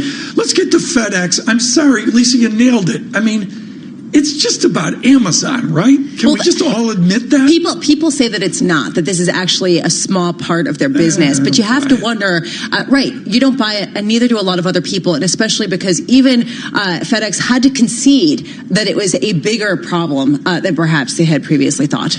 Tom needs toilet roll on Saturdays and Sundays. Well, there's that part of Amazon. Isn't that what our analyst said? That's what our Bloomberg Intelligence said, that Tom Keene needs his toilet paper on a Sunday, and FedEx isn't going to get that done. But the bottom line is, when we were kids, from that. John, I like the bottom line, everybody got FedEx. Everybody got FedEx. Keep going. Keep going. Now we don't get FedEx like we said. Okay, we got to bring in a special guest here, our Bloomberg surveillance ballet correspondent, Michael Barr, killing it earlier. The work on the Nutcracker. I mean, you did the news thing on the Nutcracker 1892. It's that time of year. Yep. Do you know how long it is? Is what, 2 acts, right? At least 3 hours. I mean, it's like the old days, like 100 years ago. It goes forever. I can tell you really enjoyed it, Tom. I fell asleep twice. Evidently. Well, I'm amazed that 40% of the ballet companies, that their revenue is generated from the performances of the Nutcracker. It's like a once-a-year thing. I will tell you. How much? Say that again, Michael. How much? 40%. 40%. Just from this alone? Just from this performance That is alone. incredible. I will say I took ballet for about 8 years when I was a little girl. In Fargo? And that was always the dream, to be one of the girls on stage at the New York City Ballet. Did you get up on your toes thing? Yeah, I did get up on my toes. You can do that. Cool. Could you still do that? I haven't tried. How recently. painful is that? It depends how developed your feet are. If your feet aren't very developed, people use wool and things like that. Do you think Tom and I could do that? Definitely not. Were you? I think you should definitely try. Thanks for having faith in us. Were you at Gasper School of Dance and Performing Arts in Fargo, or were you at the Bonnie Harvey School? Which one was it? Which one was it? I was in the Sugar Beat. I was one of the Sugar Beat fairies. And then you decided to go be like a jazz dance major in Hampshire or something like that. You're nailing me. How did she end up here? How did you end up here? Is that a story for another time? I grew up in New York City. You grew up in New York. Okay. We thank Michael Barr, surveillance ballet correspondent. This is Bloomberg. Message and data rate may apply. T&C and privacy terms can be found at babbel.com/terms. Please don't text and drive. Have you wanted to speak a new language, but you thought it'd be too hard or take too much time? Then try Babbel for free by texting EXPLORE to 64,000. In just 15 minutes a day, you'll be on your way to speaking a new language in just a few weeks. And right now, you can try Babbel for free. Babbel starts out teaching you words and phrases by matching them with pictures. You won't believe how easy the interactive program is. Soon the sentences get a little bigger, and before you know it, you're having simulated conversations voiced by native speakers. And because Babbel is crafted by language experts and uses the spaced repetition method, in just 10 to 15 minutes a day, you'll be speaking the language of your choice with real confidence. With Babbel, you can speak a language. Just text EXPLORE to 64,000 and start your first lesson in the language of your choice for free. Download the Babbel app or text EXPLORE to 64,000 and try it for free. Text EXPLORE to 64,000. Hey y'all, Jeff Foxworthy here. Now, if you've ever found yourself repeating the same thing over and over for 75 years, you might be Smokey Bear. Only you can prevent wildfires. That's why I'm filling in for Smokey to switch things up, because there's a lot more to say. And I should know because my grandfather was a firefighter. And one of the things he taught me is that the people that love the outdoors the most are often the ones accidentally starting wildfires, which means always BYOB. No, bring your own bucket to the campfire.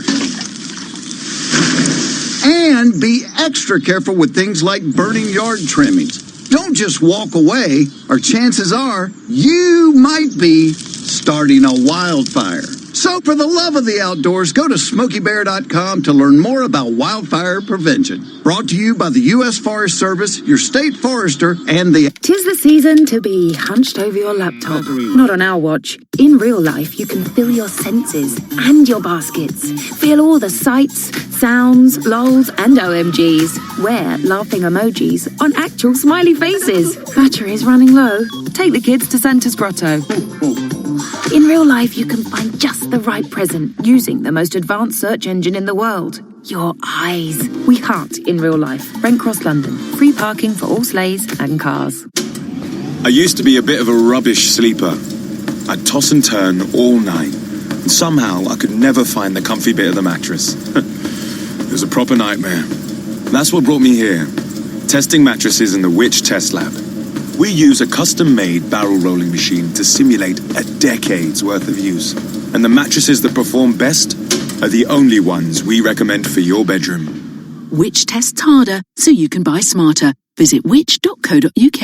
Ho, ho, ho. Who's made a list this year? I want a new phone. One with amazing cameras, ultra-wide lens, of course, live focus video. Well, it has to be 5G ready to stream all my films. Can it come with something awesome to listen to them through? Darling, I think he was talking to the kids. Get everything you want and more. Purchase a Samsung 5G ready device and claim a pair of silver wireless Galaxy Buds at no extra cost. Shop our 5G handsets in store or online at your local O2 store or o2.co.uk. 18 plus. Offer excludes Galaxy Fold 5G. Purchased by the 25th of the 12/19. Claim from Samsung within 30 days. T's and C's apply. There's no way I'm sanding these floorboards by hand. Want to power through your timber projects? Head to the B&Q Tool Shop. Get hands-on in-store with our wide range of electric sanders and planers, including the McAllister Random Orbit Sander for just £30. The B&Q Tool Shop. You can do it when you B&Q it. In the stock market and in life, everything can change from 1 minute to the next. Be the first to hear the latest money news and market trends with CNBC on TuneIn. Wherever your day takes you, listen to CNBC's full slate of programming, including shows like Fast Money, Squawk Box, and Mad Money with Jim Cramer.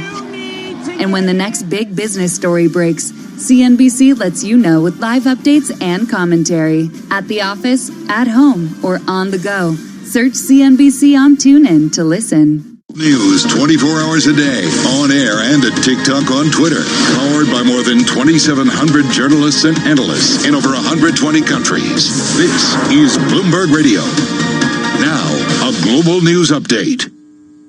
Today, for only the third time in its history, the House of Representatives will decide whether the President of the United States should be impeached. Capitol Hill correspondent Suzanne Malveaux this morning. In just hours, lawmakers will hold a final debate of the articles of impeachment, alleging the President abused his power and obstructed Congress. Correspondent Karen Kafa says the final vote is expected between 6:30 and 7:30 Eastern tonight. The House Rules Committee last night on a party line vote signing off on 6 hours of floor debate today. That time will be divided equally among Democrats and Republicans, who will be led by the leaders of the House Judiciary Committee, all leading up to those final votes. So a long day ahead here on Capitol Hill. A survey has found that 1 out of 5 high school students vaped marijuana at least once in the past 12 months.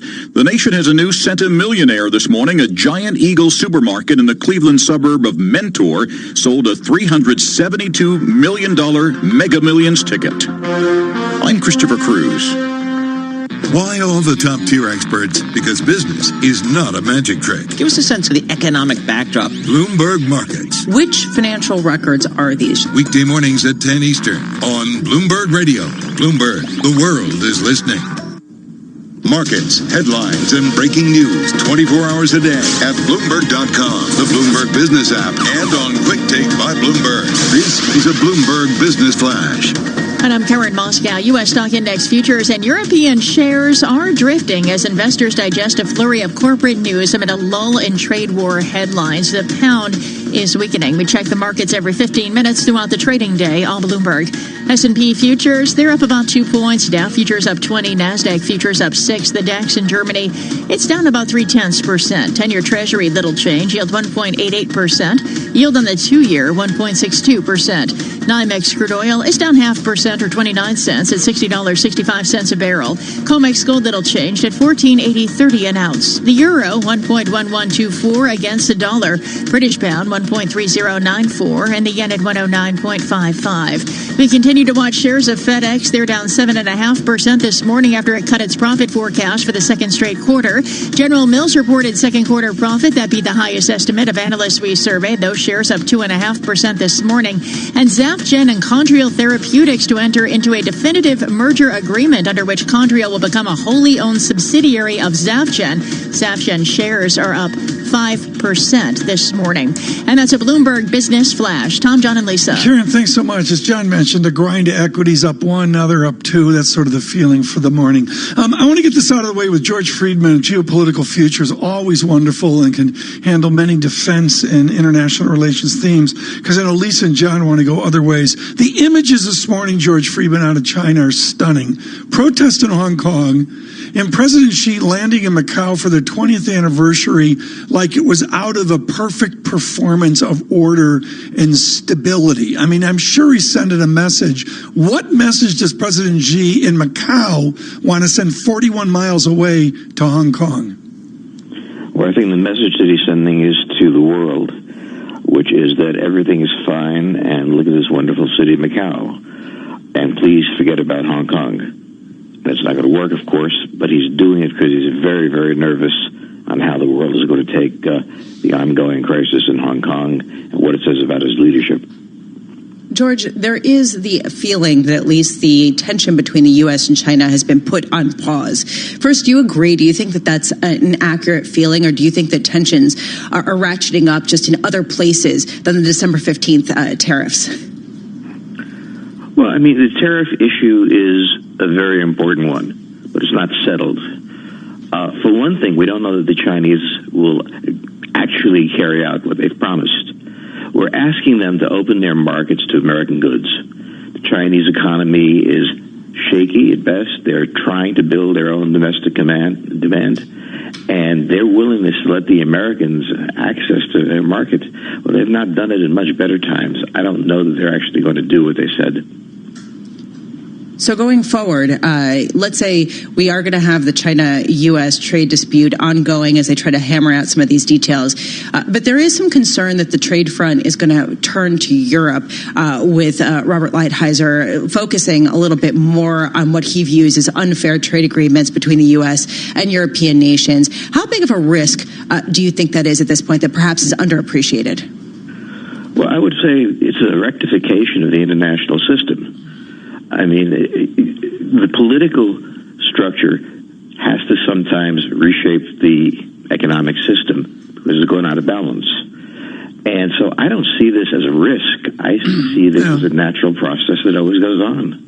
George Friedman with us, and always out of Texas as well. George, I want to rip up the script here and talk to you on this historic day of impeachment about one of the crucibles of the next election, and that is your state of Texas. The great idea is it's not red, it's not blue, because of demographics, because of population growth, it's some kind of purple. What do you actually see? What do you observe in Texas? Big split between the areas. I live in a place called Hayes County, hard red. Right over next to us is Travis County with Austin, Texas. It looks like an extension of California. But I still think that when you finally measure it up in Texas, it will stay marginally red going forward.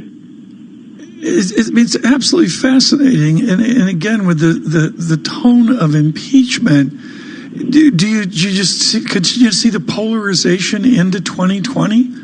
Or can there be any common ground in a state like Texas? I mean, let's be direct. It's the most vibrant economy in the country. Honestly, no one's talking about it. It's a non-issue. I mean, you occasionally meet with people and they raise it, but it's not a burning issue. In Washington, it's a burning issue. In other areas. But in Texas, it's kind of just politics. This isn't like Nixon, where he clearly broke the law and everything else. Yeah. This is a lesser issue in Texas. And one of the things that, because it's been on so long in the country, it's burned out. And John, this is so important what Mr. Friedman said compared to what you and I just observed in the United Kingdom. I mean, it's a completely different tone. And it's something that we talked about in the last 24 hours as well. a historic day like the one we face today, and yet, George, it feels like people have just become desensitized to this because the clock was almost ticking the moment President Trump walked into the White House and the Democrats were waiting for this moment. So, George, I'm just wondering, what does it tell you about the state of politics that we have become desensitized to such a rare historical moment in Washington, D.C., and what will the consequences be, not just for the next year, but for the next decade? Well, the leadership of the House and Senate, too, have trivialized the matter. The public is responding to the fact that this is merely politics, that supporters will support him, opponents will oppose him, and that this is not a critical thing. So what was once an unthinkable thing, using impeachment as a political tool, well, it's been used, and the result is massive indifference. Yeah, and we have massive indifference when it comes to the impeachment, not so much on the trade front. And I'm wondering how you think, in particular, Republican areas are going to view the trade truce that President Trump seems to have reached with China, and his approach to rejiggering the trade order, as you say, which you think is necessary. Well, again, I have to say that most people don't care. We've been hearing about these trade issues. Had very marginal impact in Texas and some other areas much more. You have the country, judged by Texas, growing indifferent to Washington and what it does, not because they don't care about these matters, but because they regard it as ineffective. George, thank you so much. George Friedman with us from outside Austin, Texas, with Geopolitical Futures this morning. The images of President Xi were stunning. I mean, Viviana Hurtado went from the protests of Hong Kong 40 miles away, and it looked like a theater production. It was so perfect. Well, it was a theater production, essentially, and exactly to George's point, this is an attempt to try to get to convince the rest of the world everything's just fine. You okay over there? I'm okay. Just to guide our listeners through the morning in Washington, D.C., it will shape up as follows. Please. The House will be gavelled in at about 9 a.m. Lawmakers will debate for 6 hours before the two votes, one on each article of impeachment. And just to remind everyone what they are. One charge is abuse of power based on the president's efforts to force Ukraine to investigate Democratic presidential candidate Joe Biden and his family. The other, obstruction of Congress based on Trump's refusal to allow aides to testify or to respond to subpoenas for documents. So both of those articles are expected to be adopted on mostly partisan lines, and that's how the day will play out. So we start at 9 a.m. Washington time, 6 hours of debate, and then we get the votes. I want to talk about the indifference. Do you think this is unusual? Or, I mean, there have been studies that show that with impeachments, often markets don't respond. There was a stunning scattered out study by the New York Times 5-6 days ago that completely refutes that, and that both sides are hugely divided but very much focused on impeachment. It was a very sophisticated study. There's a question about the indifference is because those that support President Trump want to be indifferent to it, which is fine. But I don't understand how engaged the public is in impeachment or not. I would say with markets are not engaged in impeachment. They don't respond to that. I would argue against what George Friedman was saying when it comes to market response to anything trade related. That has a very big impact. And there is a question of what the consequence will be on markets next year if the trade truce doesn't go through between the U.S. and China, if this does turn out to be a little bit more hairy. They've got to see the follow through. How do they hit these targets? How do they hit these big numbers of $40 to $50 billion of ag imports? I don't know. Maybe they shift things around. Maybe they shuffle around the deck chairs and make the numbers happen. But ultimately, if the president isn't happy with the numbers, you heard what Ambassador Lighthizer has got to say over the weekend when he spoke to CBS. It's pretty clear. If there isn't follow-through, if the hardliners in China push back, we're back in the tariff game again. How quickly we get there, I don't know either. Yeah, one of the themes next year, Dambisa Moyo, the wonderful Dambisa Moyo, just emailing into me her new Harvard Business Review article, Hidden Risks to Global Corporations of a Deglobalizing World. And that's another trend for next year, which is sort of what the president wants, is to deglobalize. That's been a trend for this year, too. And actually, there have been a number of charts that show just how much trade has declined. And the question is, which companies will be able to weather this the best, which multinationals, and whether we've seen the full effects yet.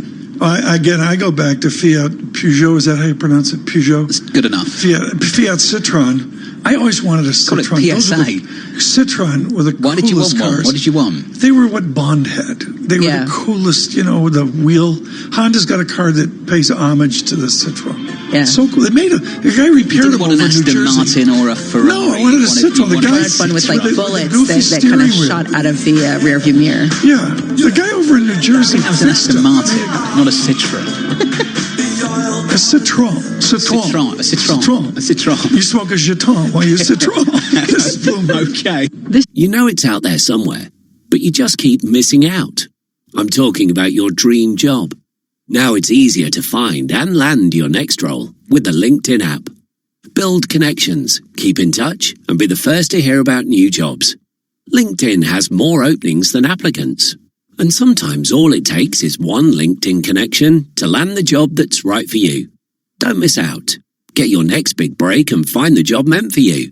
Download the free LinkedIn app today.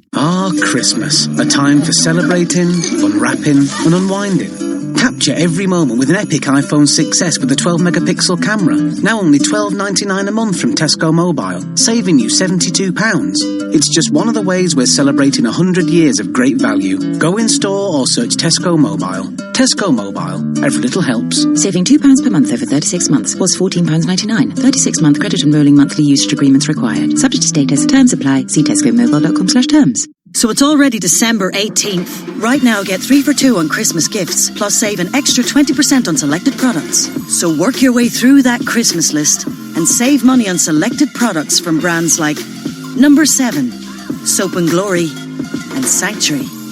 Get on it today at the What to Buy for Maximum Reaction at Minimum Cost boutique at your nearest Boots in London White City shopping centre. So gift like you get them before it ends 24th of December at selected stores and boots.com. Cheapest item free. Want to hear about the latest and greatest things to listen to on TuneIn? For reminders of the biggest live sports games, debates, and breaking news stories, follow @TuneIn on Facebook, Twitter, and Instagram to stay connected with the audio that matters to you.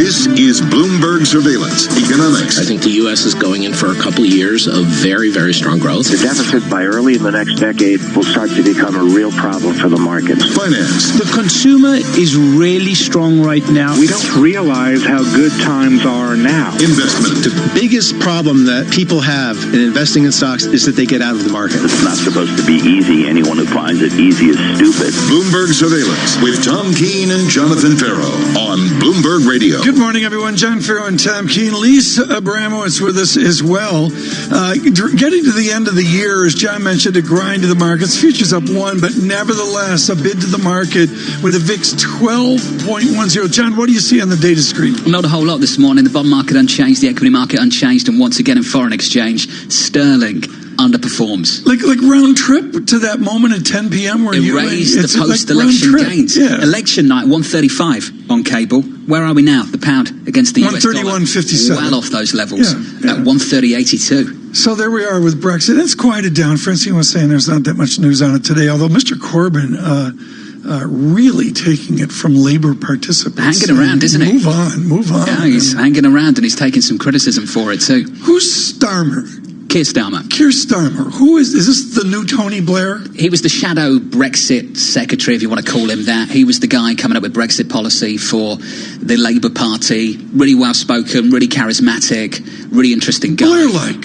Very almost Blair-like. He would be the centrist candidate that you'd expect to take that particular position. But I'm not sure they want a centrist candidate, Tom. Well, let's get to it. We got our interview of the morning. If you believe in a slower economy, without question, Nicole Amaya is it. First, though, Bloomberg Surveillance, always brought to you by Cohn Resnick. Transform your tax game. The Cohn Resnick team can help deal makers develop a winning tax strategy. Visit CohnResnick.com/tax insight. And we thank Cohn Resnick for their good support through the year. John, bring in Nicole Amaya, and this is on the PIMCO view, which I think a lot of our listeners viscerally feel. A more conservative view going into 2020. Nicola Amaya joining us now, PIMCO portfolio manager, sovereign credit analyst. Nicola, walk me through 2020, what you see, global growth, global inflation, US growth, US inflation, the kind of numbers you're looking for. Sure. Well, I would say that, concerns about recession in 2020 have definitely been tempered because of a few positive developments. I mean, we have a trade deal between the U.S. and China. It's a limited one, but still, no further escalation for now. In terms of the trade war, we have monetary policy in the U.S., which is getting some traction, especially in the housing market. Brexit risks have been reduced, and, there are some tentative signs of bottoming out in the manufacturing sector. So what we expect essentially is a gradual reacceleration in growth. The global economy that skirts a recession. The only thing I would say is that, even though recession risks are lower, monetary policy is basically out of bullets. So if we do end up having a recession at some point, the loss given recession could actually be higher. Nicola, a lot of people are focused on the Federal Reserve and the ECB. Here at Bloomberg Surveillance, we're focused on Sweden's Riksbank, which is going to be potentially raising rates out of negative territory tomorrow.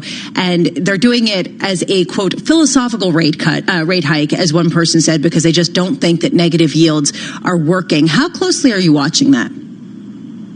We think the Riksbank is interesting. We've been writing about this. We think that negative interest rates have been kind of working so far in terms of bank lending rates falling, in terms of credit growth actually accelerating at the margin. But there is some significant damage that is being inflicted by the negative rates on bank balance sheets, pension fund balance sheets, insurance companies' balance sheets.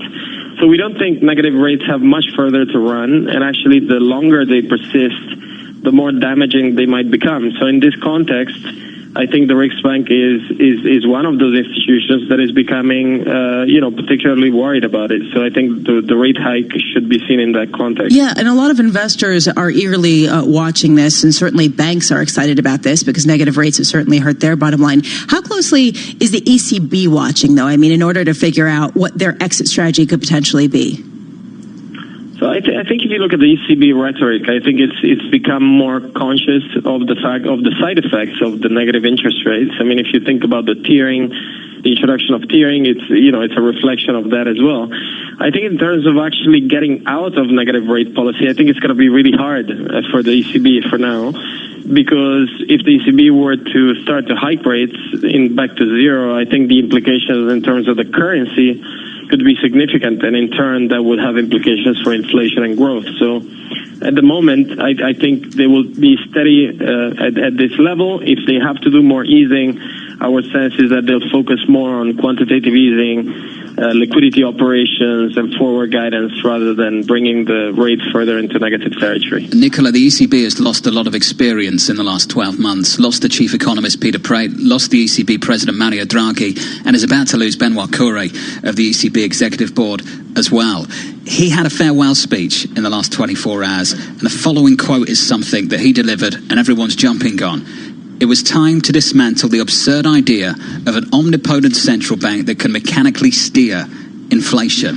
Do you think those thoughts will be a part of the monetary policy, the strategic review that the ECB and Christine Lagarde is undertaking?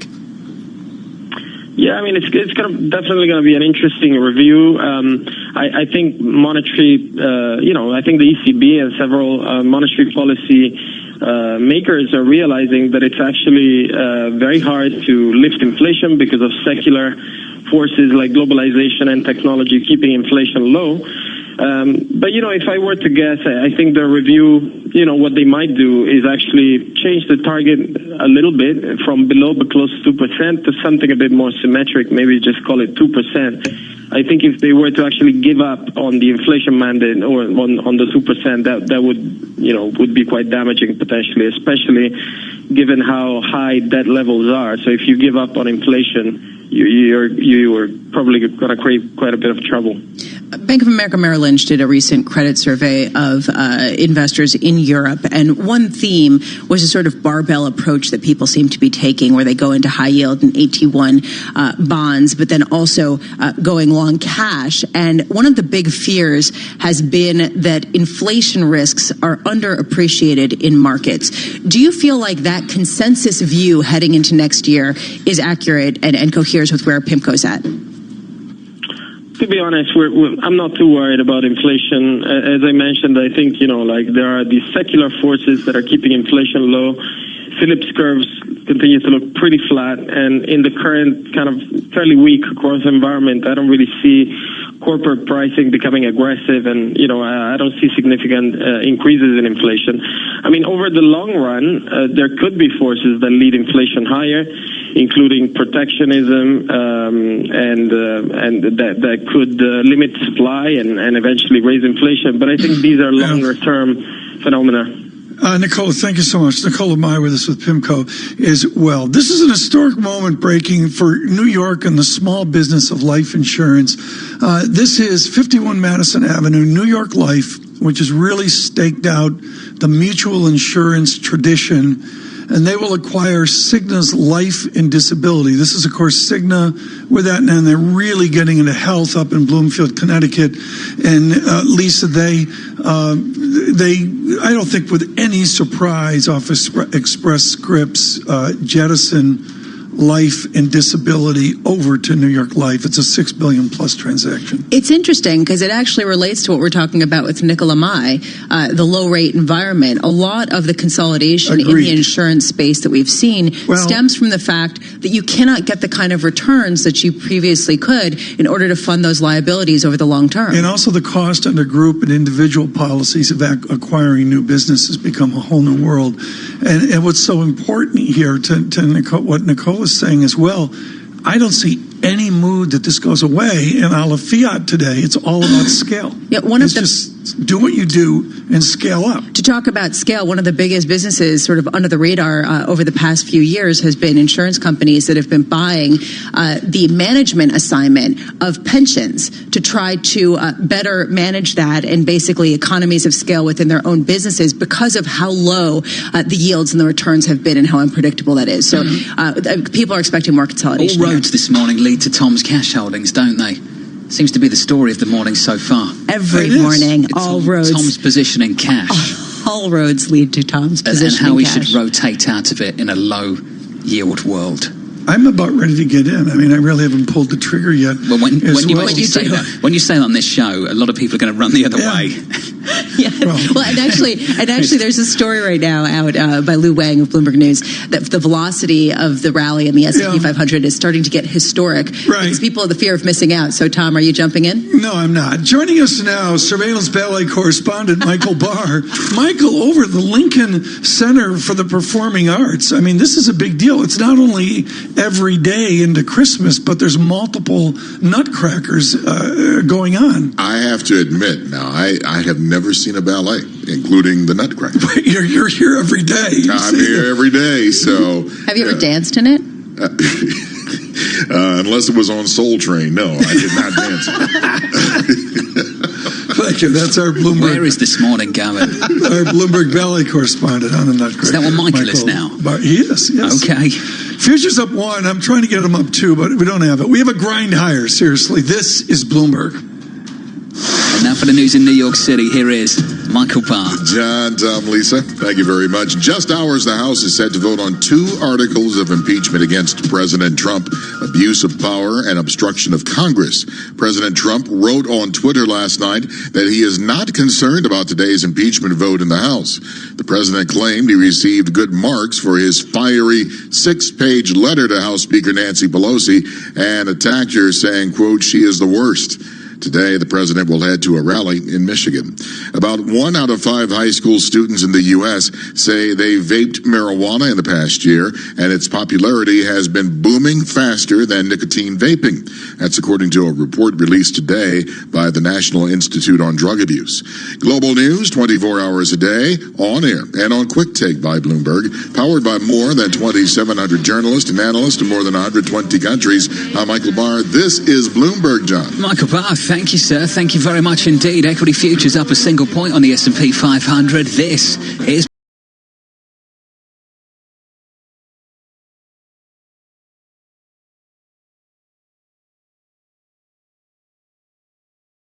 "25 years ago, NJIT graduate Dick Sweeney co-founded Keurig Green Mountain, a company whose incredible innovations changed the way the world brews a cup of coffee.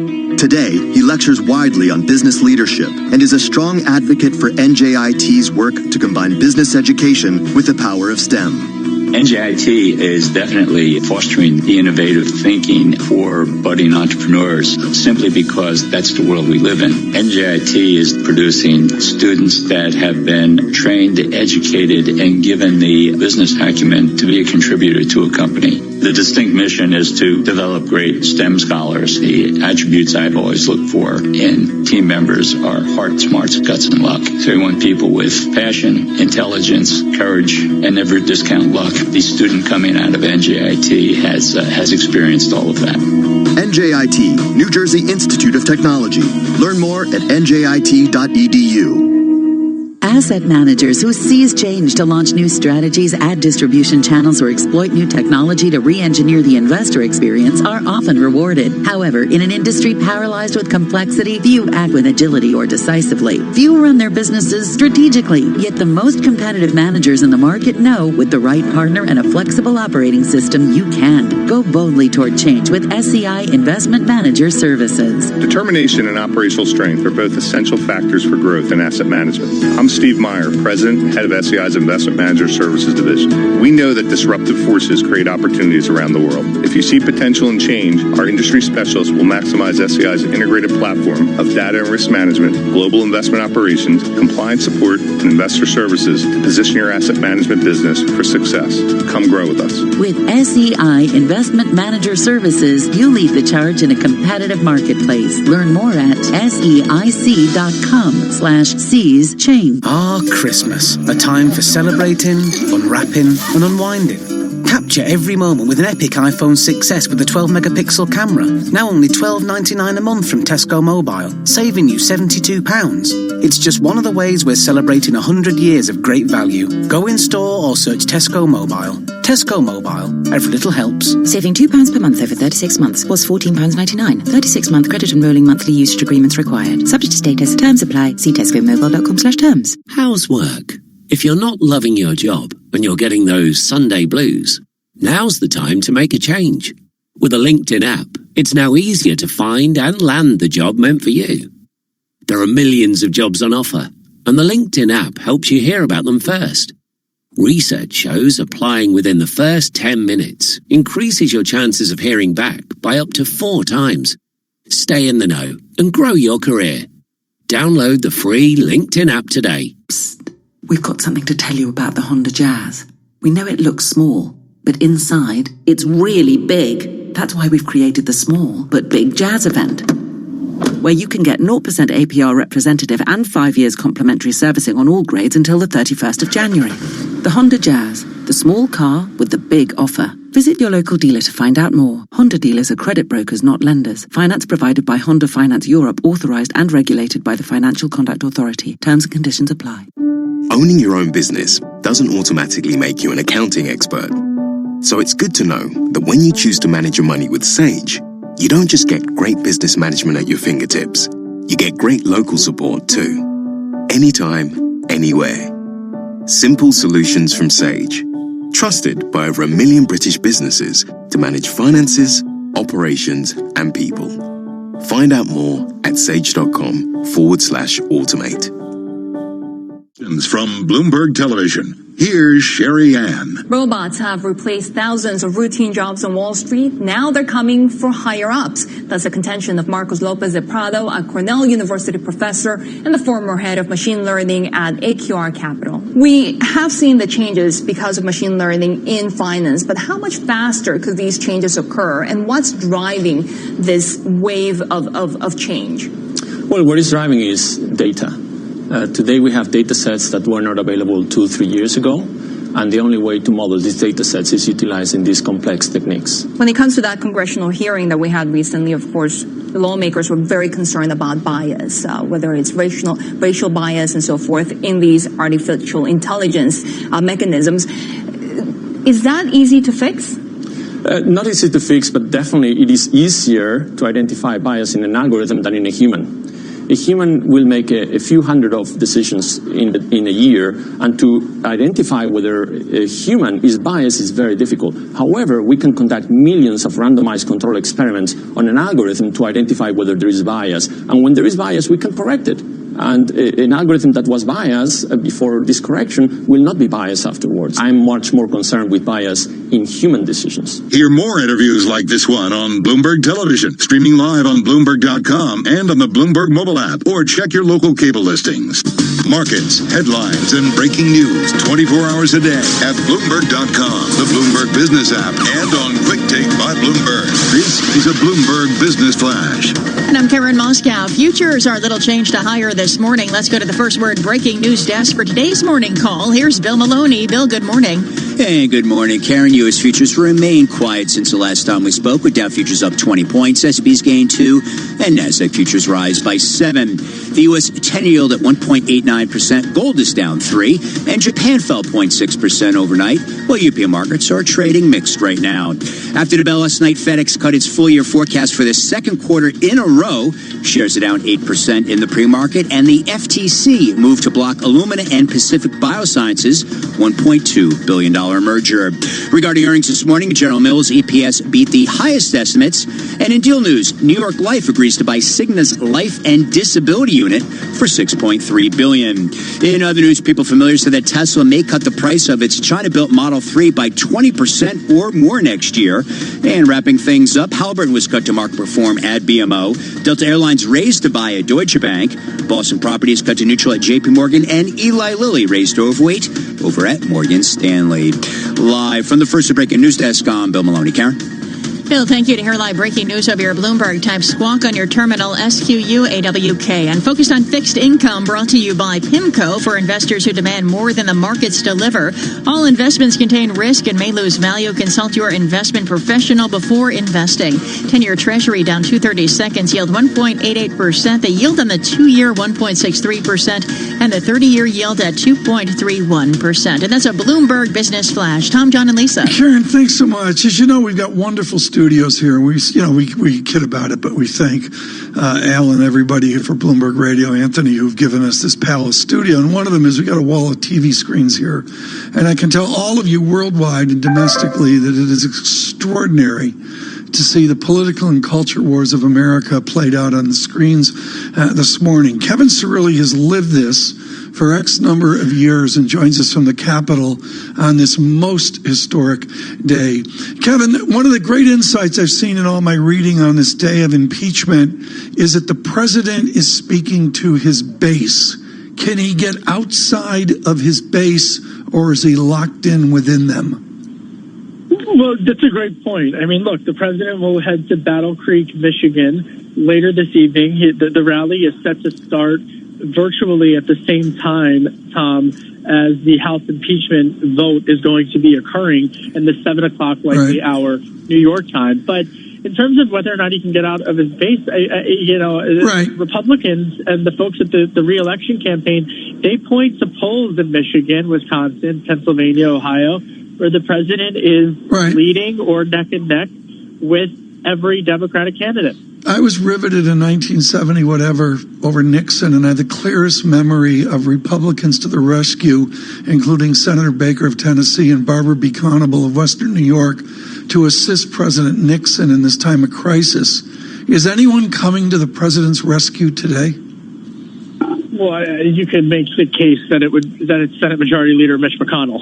I mean, if you look at the comments that Leader McConnell has made over the past couple of days, it would illustrate that the president is really not in any danger of losing Republican support this week. In fact, when all the votes are tallied, there will likely be more Democrats who bucked the party line than Republicans who went against the president.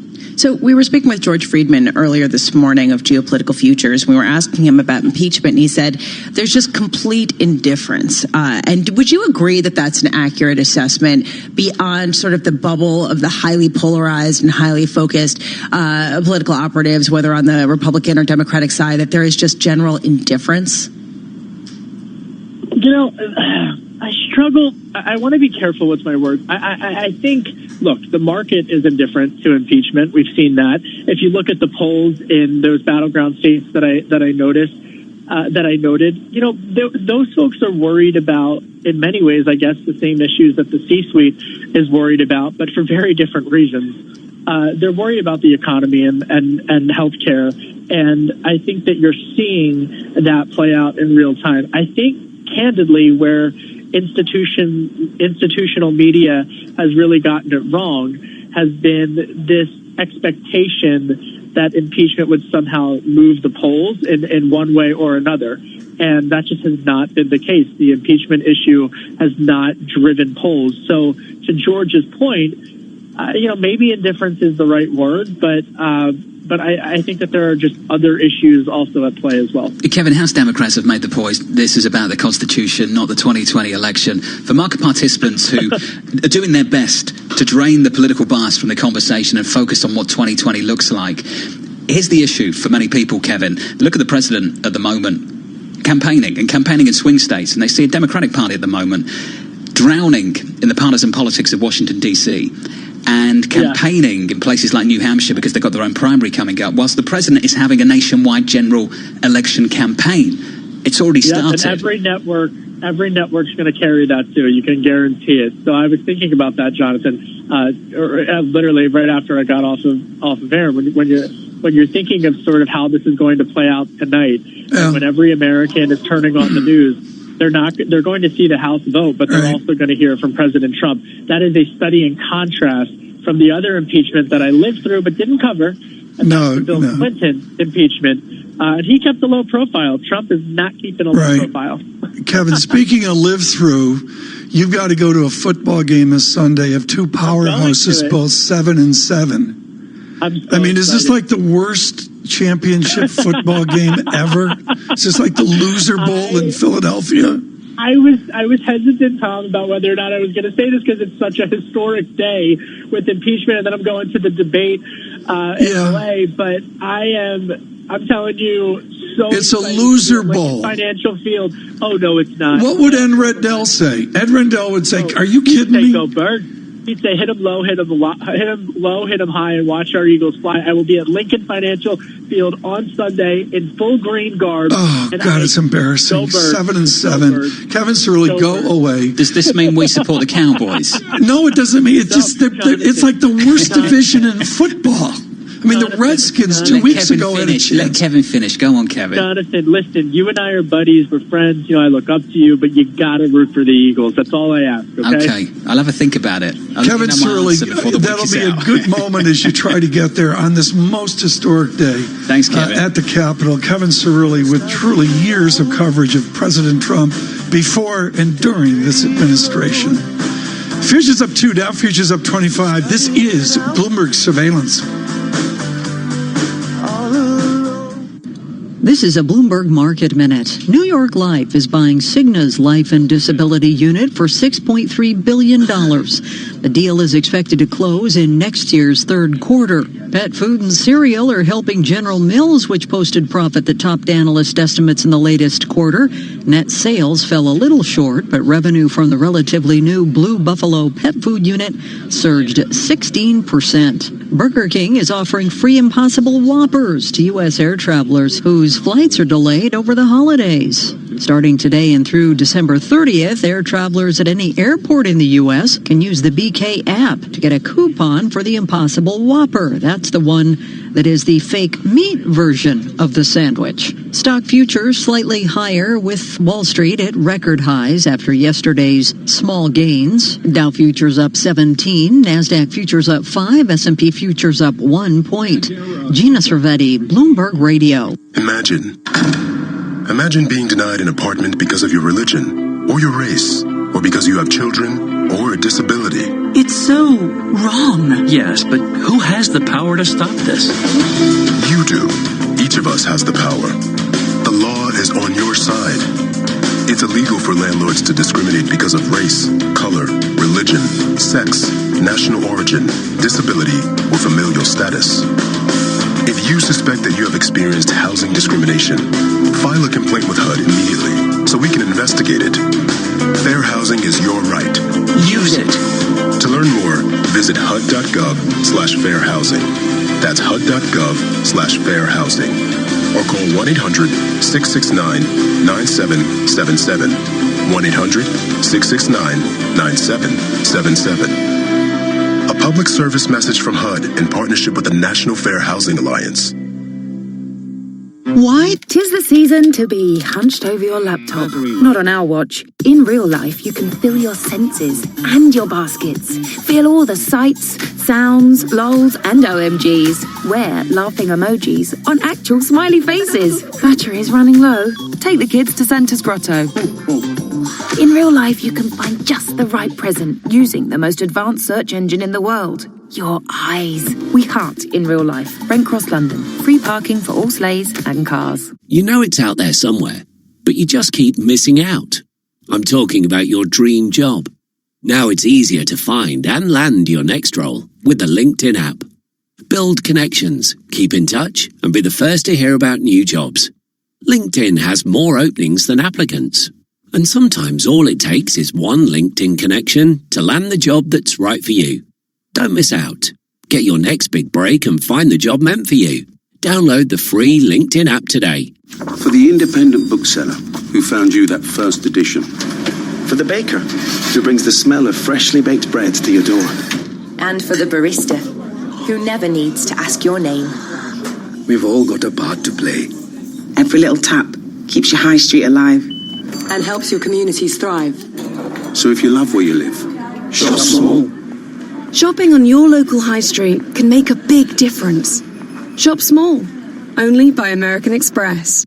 Christmas. A time for celebrating, unwrapping, and unwinding. Capture every moment with an epic iPhone 6S with a 12-megapixel camera. Now only $12.99 a month from Tesco Mobile, saving you £72. It's just one of the ways we're celebrating 100 years of great value. Go in store or search Tesco Mobile. Tesco Mobile. Every little helps. Saving £2 per month over 36 months was £14.99. 36-month credit and rolling monthly usage agreements required. Subject to status. Terms apply. See tescomobile.com/terms. Ho, ho, ho. Who's made a list this year? I want a new phone. One with amazing cameras, ultra-wide lens, of course, live focus video. Well, it has to be 5G ready to stream all my films. Can it come with something awesome to listen to them through? Darling, I think he was talking to the kids. Get everything you want and more. Purchase a Samsung 5G ready device and claim a pair of silver wireless Galaxy Buds at no extra cost. Shop our 5G handsets in store or online at your local O2 store or o2.co.uk. 18 plus. Offer excludes Galaxy Fold 5G. Purchased by the 25th of the 12/19. Claim from Samsung within 30 days. T's and C's apply. Today, for only the third time in history, the House of Representatives votes on whether to impeach the sitting President of the United States of America. The Judiciary Committee will come to order, a quorum being present. Having agreed yesterday to the amendment in the nature of a substitute on articles of impeachment against President Donald J. Trump, pending business is reporting the resolution favorably to the House. Be there for the vote and instant analysis of what happens next, with live coverage from CNN, MSNBC, Fox News Talk, and more. Search Impeachment on TuneIn to be a part of history. Broadcasting live from the Bloomberg Interactive Brokers Studio in New York. Bloomberg 1130 to Washington, D.C. Bloomberg 99.1 to Boston. Bloomberg 106.1 to San Francisco. Bloomberg 960 to the country. Sirius XM Channel 119 and around the globe. The Bloomberg Business app and BloombergRadio.com. This is Bloomberg Surveillance. From New York City, this is Bloomberg Surveillance for our audience worldwide. We're live on Bloomberg Radio. Your economic indicators are brought to you by Commonwealth Financial Network. For the sixth straight time, J.D. Power ranks Commonwealth the number one in independent advisor satisfaction among financial investment firms. Visit commonwealth.com to learn more. Your economic data set up as follows for the next couple of days to close out the week. Initial jobless claims tomorrow. Look out for that. We had a tick higher on claims the previous time to 252. Looking forward to that coming down to 225 if our survey is anything to go by.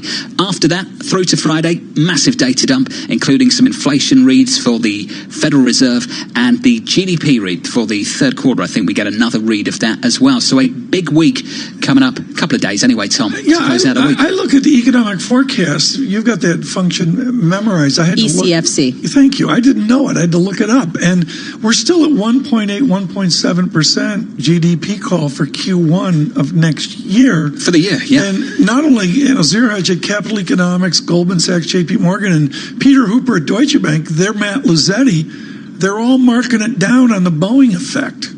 Yeah. By a percentage point max. No, not by, I would say by percent. By 1% of the total percent. So whatever, it's like small. A real number. But it's You okay over there? I'm good. Okay. You want to bring in our guest? Seriously, economic data, big-time economic data the next 2 days. Thomas Purcelli with us now with RBC Capital Markets. Tom, have you marked down Q1 because of the Boeing effect? No, we haven't yet. We obviously are, as most others, are fully aware that there is some potential hit there. Whatever the hit is going to be, it's so ridiculously academic. I mean, whatever they take, they're going to give back. Right. Whatever it is worth, I think people have to recognize, just to use a, Fed lingo, it's going to be a transitory effect. Is our audience, our public, they have to get used to sub 2% GDP or near 2% GDP? That's unacceptable. It's un-American. Yeah, well, but the reality is, that's what we've been doing, right? There's no escaping from that reality. I mean, it almost doesn't matter how you want to look at it, but on a year-over-year basis, I mean, we've been sort of hugging slightly under the 2% line for the better part of the entire cycle. I mean, there have obviously been periods where we've sort of gotten close to 4%, but then there have also been periods over the course of this cycle, where we've gotten close to 1.5%. But again, we're hugging the 2% line, and that's been true for the vast majority of this expansion. And Tom, a lot of people would say that's just fine as long as nothing goes wrong. And I guess the margin of error gets a lot narrower when you get closer to that stall speed. I'm just wondering, how close are we to a place that is unsustainable for an economic expansion? How far away? Yeah, Lisa, I think it's a great question, and I think the way that you need to think of it is, sort of what is the wherewithal for the consumer to continue to propel economic activity? And the reality is, the U.S. consumers, and I mean, I hate to use sort of very fluffy words, but they are in utterly fantastic shape. I mean, it almost doesn't matter how you want to look at it. Whether it's the level of savings, whether it's sort of their debt to service ratios. I mean, by almost any measure, the consumer has the ability to continue to propel consumption to around this sort of 2% pace. So this idea of recession is funny. We're in the midst of writing our year ahead, and the one thing that we said about the year that was that despite the fact that it was actually a pretty good year, people were overwhelmed by negativity. Right? It was like everyone kept on saying the recession is here, the recession's here. Yet here we are, much to the conversation we were having a moment ago, chugging along at a 2% pace. So I think what people have to do is they have to keep their eye on a really important idea, and that is labor backdrop is really tight. Wage pressures are probably going to continue. The consumer, as a result, will be able to really support a 2% profile from a growth perspective in the coming year. I just think it's great that RBC waits until the end of the year to put out the year ahead. You know how some people write this thing in October, going into November. They want to go on vacation. I'm very happy you do that, Tom. Just quickly, your assessment of the labour market. We're confusing so many different terms. Full employment, a cyclical peak in labour market conditions, then the Federal Reserve Chairman talking about slack. What's your assessment of the American labour market? The labor market is tight. That is an inescapable truth. There's countless ways of sort of driving that point home. One of the ways that I think you can do it is look at the number of people that are not in the labor force. This economy has done a phenomenal job of pulling people that were not in the labor force back into the labor force. I mean, we are now back down to sort of previous cycle levels from a not in the labor force perspective. In fact, we would say that we've probably pulled all the people we can from the backdrop. And Jonathan, you set me up nicely just to make this one really important point. Please. I think people have to get comfortable with this idea that job growth is going to slow down. Now, again, you're hearing this from someone who actually has a pretty constructive view in the backdrop. But the reality is we pulled so many people from the sidelines. There's only so many additional people we can pull. Break even from a job growth perspective is about 100,000 jobs. So even if you slow down to 125,000 jobs on average per month, which is what we expect in 2020, you're still above break even. That's still enough to keep the unemployment rate at a minimum steady and even push down the unemployment rate to some extent. So I think we have to reorientate our thinking in that regard. We got to reorient ourselves to a discussion on wage growth with you down the road. Tom Purcelli, thank you so much. Thanks, guys. With RBC. Thanks, capital markets. It's fast. I mean, it's so dramatically different from last year. I haven't done the year over thing today. Let me do that right now. You do that. What's the year over thing? How much were we down on this date? Oh, right. Last year for the month of December. From September. September. Yeah, I'm working on it. We'll let you work on that. I do think though that there is sort of a key question here. If Boeing is not a big hit to the GDP, it would be something fairly small. But still, how many little things need to happen to get things to a stall speed outside of that very strong consumer? Look, I think Tom outlined the big debate. Do we have slack or do we have a tight labour market? That's going to be key as people enter another year where they think the Fed is going to remain on hold and maybe take rates even lower. You got the number? 13.2% from Tom. September, and the next day was ugly. Value add. The year that was. This is Bloomberg. And now with the news in New York City, here's Michael Barr. Tom, John, Lisa, thank you very much. President Trump tweeted this morning, "This should never happen to another president again. Say a prayer." The president is talking about the House set to hold a vote to impeach him later today. It would be the third time in American history a president has been impeached. The last 2019 Democratic presidential debate will go on as planned at the Loyola Marymount University campus after a strike where the local union put Thursday's debate at risk. An agreement was reached this week with Unite Here 11 after all 7 candidates threatened to pull out of the event rather than cross the picket line. Senator Elizabeth Warren. Because Unite Here has proven that when workers fight together, workers win. DNC Chairman Tom Perez was involved in negotiations in Los Angeles. Bloomberg will carry tomorrow night's debate live starting at 8 p.m. Wall Street time, followed by analysis with Bloomberg's Kevin Cirilli. Nevada says the U.S. Energy Department is engaged in a secret plutonium smuggling operation that threatens Nevada's health, safety, and environment. It's again asking a federal judge to order the removal of weapons-grade material. Global news, 24 hours a day, on air and on Quick Take by Bloomberg, powered by more than 2,700 journalists and analysts in more than 120 countries. I'm Michael Barr. This is Bloomberg, Tom. Michael, thanks so much. Time now for the Bloomberg NBC Sports Report. Here's John Stashauer. Tom, the Knicks were the worst team in the NBA last season, were again this year, but no longer. There are actually 4 teams now with worse records. One of them at the Garden last night. Atlanta, no match for the suddenly improved Knicks, who've won 3 of the last 4.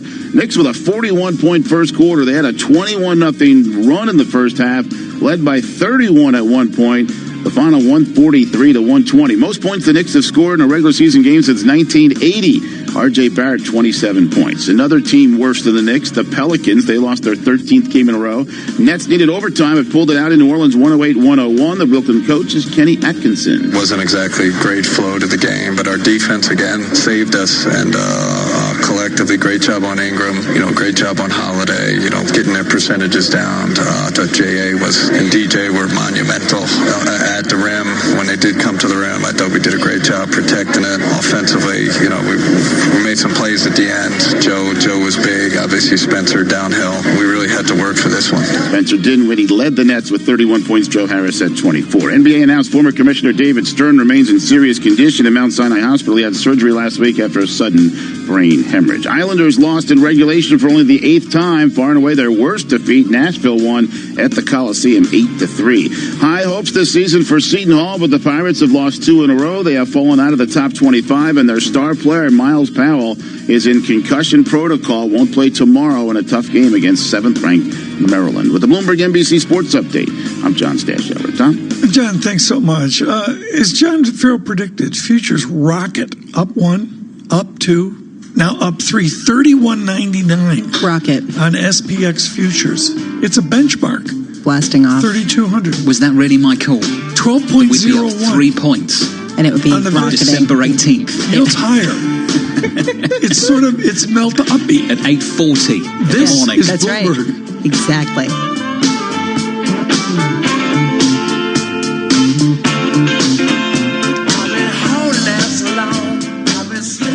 Why has J.D. Power ranked Commonwealth Financial Network #1 in independent advisor satisfaction among financial investment firms for the 6th straight time? We think it comes down to one thing.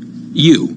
Because it's your input and feedback that keeps us focused on what's most important to you and your clients and continually pushes us to be the best we can be.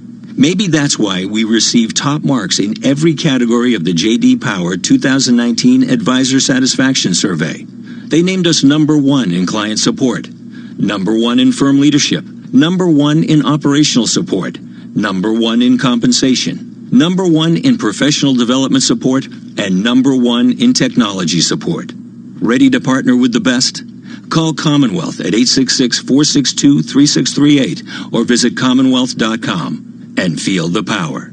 Member FINRA, a registered investment advisor. For 2019 J.D. Power award information, visit jdpower.com/awards. Vatsal Shah is Senior Project Engineer at Mott MacDonald, a global engineering consultancy with more than 16,000 employees. He earned his PhD at New Jersey Institute of Technology, and as an adjunct professor, is helping NJIT students explore emerging technologies. My focus is renewable markets, emerging technologies, the idea of floating cities. What are we doing to develop that? What will happen to the city on the water? Well, you're going to have waves hitting it. You're going to have solar. How are you going to develop plants? How are you going to develop vegetation and farming? That sort of thought process happens at NJIT. We actually plan out what will the city look like. How do we develop that so in 10 years we're actually ready to take on those challenges when we have our first development in the water?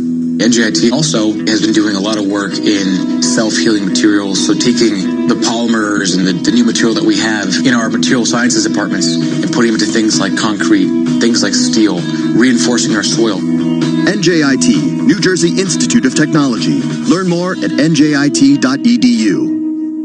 'Tis the season to be hunched over your laptop. Not on our watch. In real life, you can fill your senses and your baskets. Feel all the sights, sounds, lols, and OMGs. Wear laughing emojis on actual smiley faces. Battery's running low. Take the kids to Santa's Grotto. In real life, you can find just the right present using the most advanced search engine in the world. Your eyes. We hunt in real life. Brent Cross, London. Free parking for all sleighs and cars. How's work? If you're not loving your job and you're getting those Sunday blues, now's the time to make a change. With a LinkedIn app, it's now easier to find and land the job meant for you. There are millions of jobs on offer, and the LinkedIn app helps you hear about them first. Research shows applying within the first 10 minutes increases your chances of hearing back by up to 4 times. Stay in the know and grow your career. Download the free LinkedIn app today. Ho, ho, ho. Who's made a list this year? I want a new phone, one with amazing cameras, ultra-wide lens of course, live focus video. Well, it has to be 5G ready to stream all my films. Can it come with something awesome to listen to them through? Darling, I think he was talking to the kids. Get everything you want and more. Purchase a Samsung 5G ready device and claim a pair of silver wireless Galaxy Buds at no extra cost. Shop our 5G handsets in store or online at your local O2 store or o2.co.uk. 18 plus. Offer excludes Galaxy Fold 5G. Purchased by the 25th of the 12/19. Claim from Samsung within 30 days. T's and C's apply. It was 1970, and a pregnant Air Force captain found herself in a bind. If you're pregnant, you cannot be active duty. If you have a child, you cannot be active duty. So she sued. This week on The Media examines the case that almost set the course for women's reproductive rights. Instead, to Justice Ginsburg's dismay, we got Roe v. Wade. On this week's On the Media from WNYC. Listen to the On the Media podcast on TuneIn today. Introducing a new podcast, ESPN Daily. When you want to go beyond your feed, when you want to get inside the score, when you want to get behind the highlight, there's ESPN Daily. Go deeper into the stories of the moment. Get the exclusive access and insider perspective that only ESPN can give you. ESPN Daily, hosted by me, Mina Kimes. Listen now to ESPN Daily on TuneIn. And analysts in more than 120 countries. This is Bloomberg Radio. Now, a global news update. Say a prayer. That the advice to the American people from President Trump facing impeachment by the House of Representatives. Can you believe that I will be impeached today by the radical left, do-nothing Democrats, and I did nothing wrong? President Trump tweets, a terrible thing. Read the transcripts. This should never happen to another president again. Say a prayer. There's Bob Costantini. Trump fired off a furious letter to Speaker Nancy Pelosi denouncing the vicious crusade against him in the House. but he also acknowledges he's powerless to stop the expected outcome. Congressman Adam Schiff of the House Intelligence Committee. Well, I'd like Americans to recognize that the president betrayed their trust, abused the power of his office to help cheat in an election, the next election, and sacrifice our national security to do so. The House convenes at 9 a.m. Abuse of power and obstruction of Congress are the charges against the president. Votes on articles of impeachment are expected by this evening. I'm John Trout. Sometimes the simplest method is the best one. I think even I could figure it out today. Balance of Power with David Weston. You had a high estimate. It beat your high estimate. Weekdays at noon Eastern on Bloomberg Radio. Bloomberg, the world is listening. Markets, headlines, and breaking news 24 hours a day at Bloomberg.com, the Bloomberg Business app, and on Quick Take by Bloomberg. This is a Bloomberg Business Flash. And I'm Karen Moscow. U.S. stock index futures and European shares, little change as investors digest a flurry of corporate news amid a lull in trade war headlines. The pound is weakening. We check the markets every 15 minutes throughout the trading day on Bloomberg. S&P futures are up 2 points. Dow futures up 18. NASDAQ futures up 8. The DAX in Germany is down 0.3%. 10-year Treasury down 2/30 seconds. Yield 1.88%. The yield on the 2-year 1.63%. NYMEX crude oil is down 0.6% or 36 cents at $60.58 a barrel. COMEX gold is down 1/3% or $4.90 at $14.7570 an ounce. The euro 1.1115 against the dollar. The British pound 1.3069.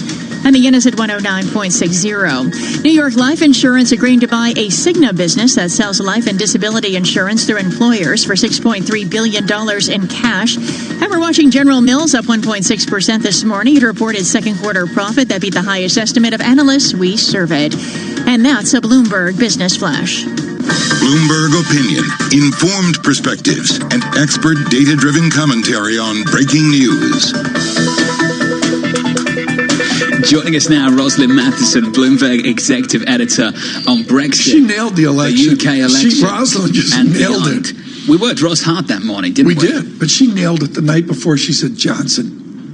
Landslide. Massive majority. Massive. Great to have you with us, Ross. Let's talk about the latest, shall we? Sterling breaking down again today, down another 0.5%. The pound against the dollar, 130.71. A lot of people trying to figure out what does the Prime Minister want from the EU in the transition phase, and what is the likelihood of him getting it? Well, we're getting a few signals from Boris Johnson that it's not going to be necessarily the best of times for business. First of all, as you know, he's said that he's going to decline any offer from the EU to extend the transitional arrangements for Brexit past the end of next year. That's if a trade deal is not done in time. He announced last night he's not going to Davos, and none of his ministers are allowed to go either. I'm glad you mentioned it, Rosalind. There's really no other topic. I mean, we're still doing that after the financial crisis. Like, really? Like these guys can't. There's no other topic. There's no other topic. They can't. I mean, Rosalind, it's 12 years after the financial crisis. Everybody hid under a snowbank for 3 or 4 years. And finally, it's back to Vavumi. And now the British say they can't go to Davos? That's right. Well, and disappointing some of them, of course, who like to go every year and spend time in the snow there, networking with others and saying, of course, it's important in terms of sending messages out about. Are you saying Davos has no? I think Rosalind's saying Davos has no value. Vavumi, I will say, sort of what epitomizes Davos to me, I have to be just really honest, is people sitting in first class talking about social inequality. Mm-hmm. That pretty much sums it up. Mm-hmm. I mean, am I wrong? You're not like, wrong. I mean, literally, or in a private plane talking about social inequality. Let's get it back on track. Rosalind, this seriously goes to the raging debate in the United Kingdom about the Conservatives as an elite Southern party, and they've got to grasp in their new Labour rights that have gone Tory. How do you do that? Do we have an assumption of how you execute a happy new Tory north of Watford Gap? Well, it's an interesting question because he's actually meeting with nurses today because he's what he's calling his government is a people's government. So he's meeting with nurses from the National Health Service to talk about how they can improve things, which is obviously a key issue for voters across the divide. But how does he get those Labor voters to stick with him? Many of those Labor voters are quite socially conservative, so we could see strong messaging from the Johnson government on things like immigration, even more so than we've seen so far. For example, we'll probably see a budget where there'll be money that be allocated to those northern regions, possibly at the expense of big cities like London. So you will see some transfer of resources around that because he wants to show people that he is investing in those areas, of course, where manufacturing has very much slowed down or mining has slowed down. Those are some of the things he can do. I say this with my ignorance as the ugly American. Can he literally, within a parliamentary power, give nurses raises? Can he actually do that? Well, it's a state. Because it's the state health service. The government does have some leeway there to lean on the NHS because the managers, of course, report to the government about that. So the government can influence how money is spent within the NHS. So, example, on the number of nurses, the number of doctors, where they're allocated, how many hospitals and where they are, and so on. So it does have leeway to go as granular as the pay of the nurses in the system. And sort of embedded in this discussion is really whether our focus ought to be much more on the fiscal spending of Boris Johnson's administration rather than the Brexit process, because Brexit has sort of taken the oxygen out of the room when it comes to the U.S. coverage anyway. But when you talk about fiscal spending, how significant will it be heading into 2020? And I guess that this sort of is key when you talk about the ECB and whether they're going to cut rates again. Well, that's right. Of course, Theresa May was a big champion of austerity and trying to hold the line in terms of the budget versus GDP. And that towards the end of her term, she acknowledged that they could, in fact, afford to spend a bit more. Boris Johnson has been an advocate of that. So we could see a bit of the spigots coming open in the early part of next year. But part of what he'll be doing is borrowing against what he would see as a greater return down the track once the UK is entirely out of the EU. His big pitch is that money will stay in the UK rather than going over to Brussels, and that money can be used on essential services. So he's probably banking on that in the next 5 to 10 years ahead. One final question, Rosalind, before we dash off to the markets. I've been fascinated by the exit of Mr. Corbyn. And, we all read about it in quick little snippets that he's still around or that. What happens just to the end of the year with Mr. Corbyn and his Labour Party? I mean, just in the coming days, if not hours. Well, absolutely nothing, in a way, happens until at least next year. The leadership process in Labor is very protracted and won't really start to get underway until January or February at the earliest. We'll probably get a vote around April. Until then, Jeremy Corbyn is still in charge of the Labor Party for what it's worth. Although, of course, the self-immolation of the leadership is already occurring, and the tearing itself apart over who's at fault is already occurring. But by all intents and purposes, he stands up in Parliament still as the head of Labor until he's replaced. Yeah. Rosalind, thank you so much. Rosalind Matheson, head of all of our government coverage. Just an outstanding effort by their team as well. What are you smiling about? You're ready to dump on me. I can see it. I can just see it. I don't know. I'm getting some response to saying that Davos is basically epitomized by people sitting in first class talking about income inequality. There have been 4 Davoses over the 15 whatever years I've gone. And without question, the watershed year was that year of all those protests, and they were really serious in Davos and in surrounding Davos.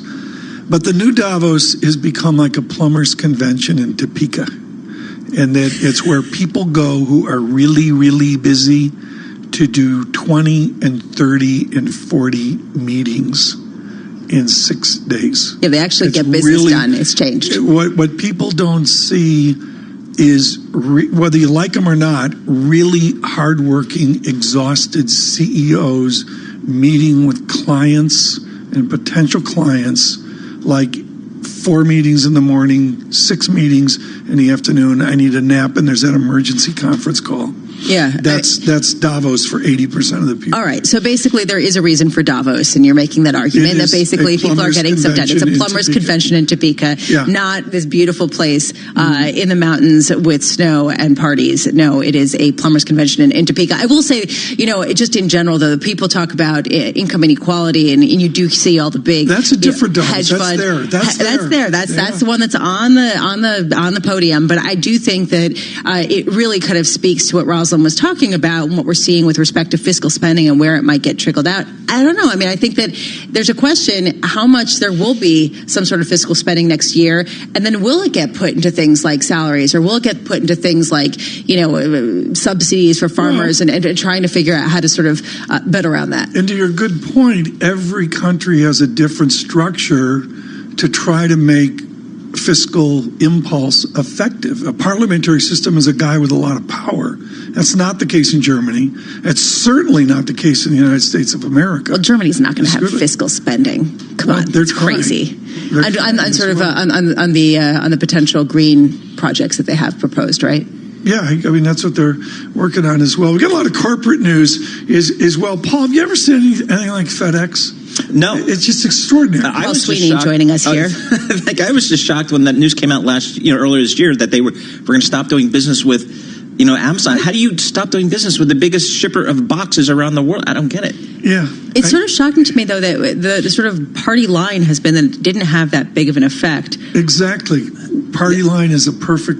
Yeah. I'm like, I don't buy it. I mean, I just figure that a cargo plane is like a passenger plane. It's all about the load factor. And if you're not filling up these planes, but I guess, what we've been told by analysts is it's not profitable business. It's not as profitable. And sort of this is the conundrum of e-commerce, that this puts more packages in the air and on the roads, but people are demanding much lower cost for those packages, and you've got more competition. Look, Chewy's nailing it. Okay, Vetbill got the duck liver pate in one day. Boom. 24 cans. Happy dog. Happy dog. Futures up 3. They're just up 1 right now. We're churning. This is Bloomberg.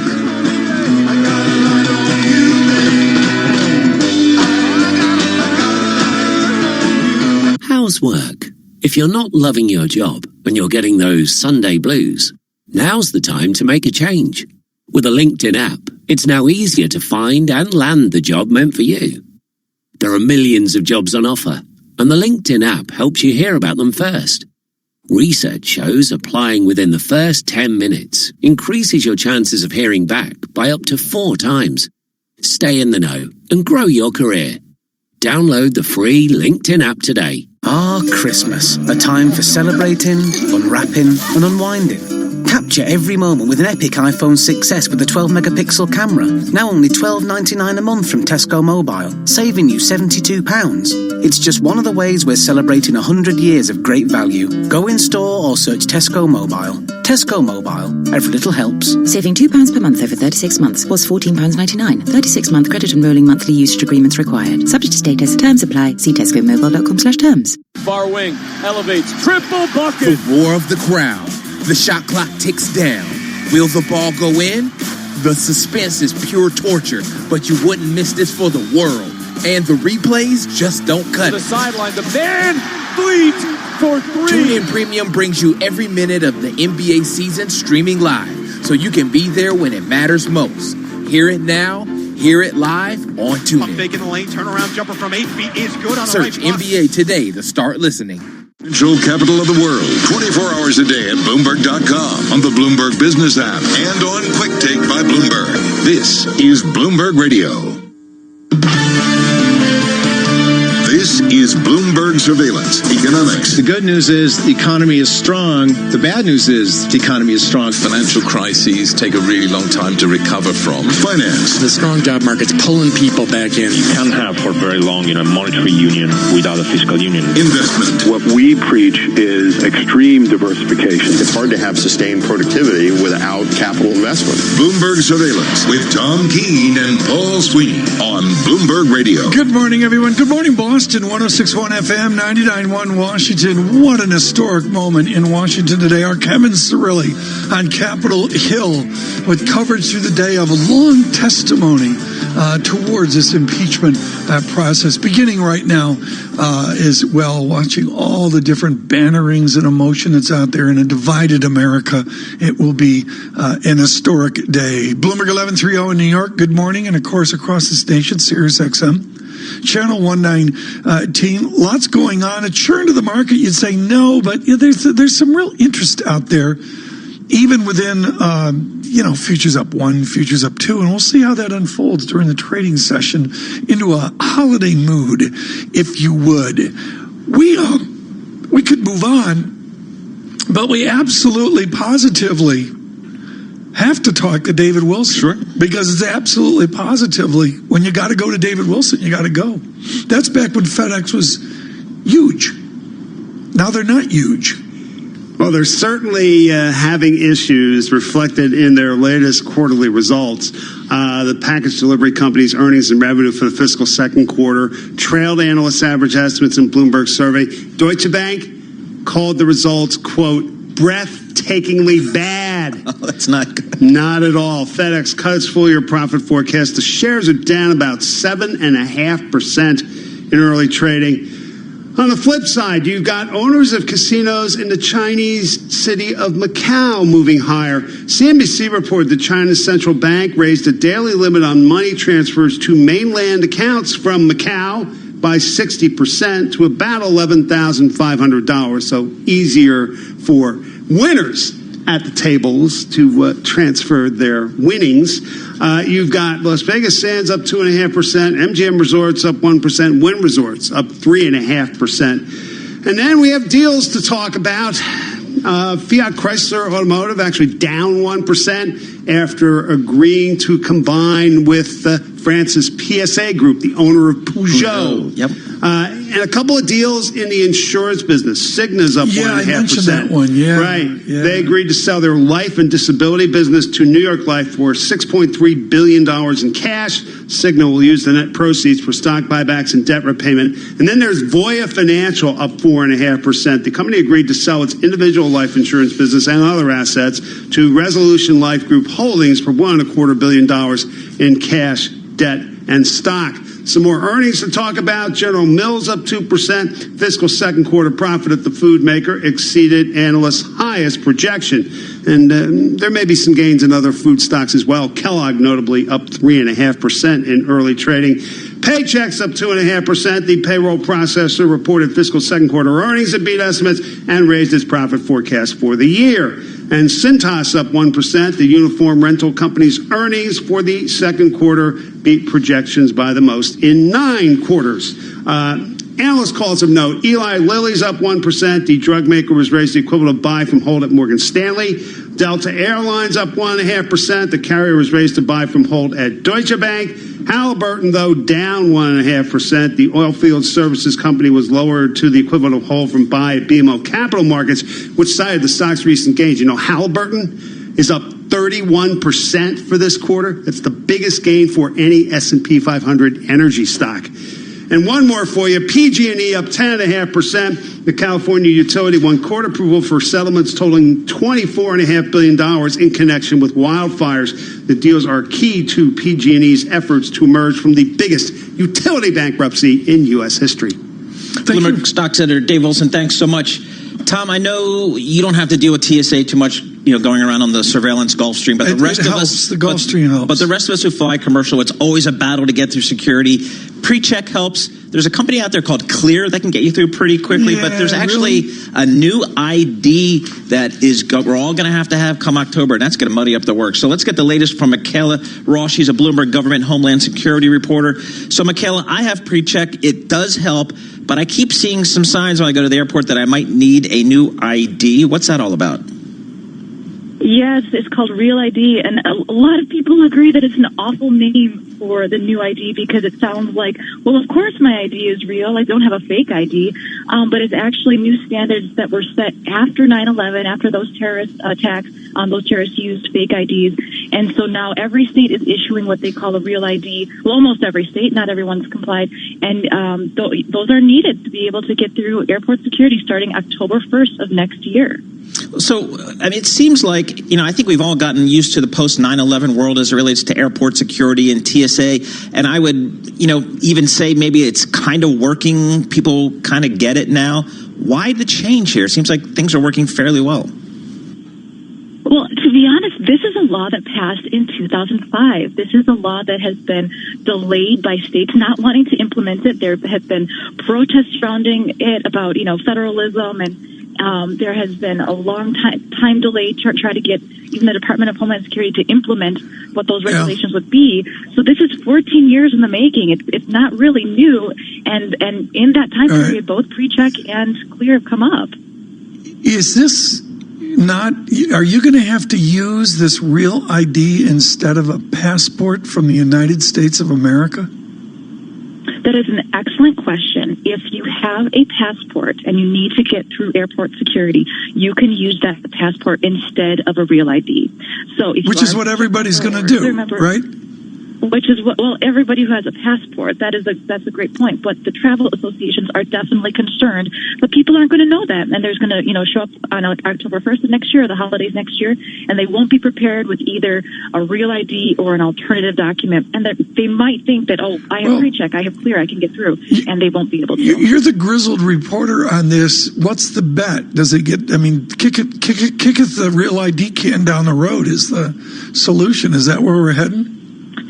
A lot of lawmakers think that there's going to be an extension to the deadline, and the key thing here is because it's an election year, and this is happening October 1st is only about a month before the election, and what lawmaker wants a bunch of angry constituents? They're even betting that, maybe the president will change his mind, but right now the Department of Homeland Security is saying no extension, we are going with this, so lawmakers are making these contingency plans to try to make it easier for folks to get through in other ways. Well, I'm pre-check, and I think I might have paid something to get pre-check status. I know the folks who do clear pay a fee. Are we going to be exempt? Shouldn't we be exempt since we're paying some incremental fee here? That is the question. So some travel groups are really pushing for that because they're saying, clear and pre-check, they're different systems, but they do form different ways to verify your identity, to pre-screen you. And isn't that a higher identity standard than this new Real ID program that was created 14 years ago? So some folks are pushing for that, and some lawmakers are on board with that idea. But others are saying, why should people pay to be able to get in front of the line? Getting a Real ID is quite onerous. You spend a couple hours at the DMV. If it's a typical DMV, you have to gather more paperwork. You have to prove your identity by showing things like your social security card and, proof of residence. Michaela, I lost my social security card when I was 18 years. No, I'm lying. 17 years old.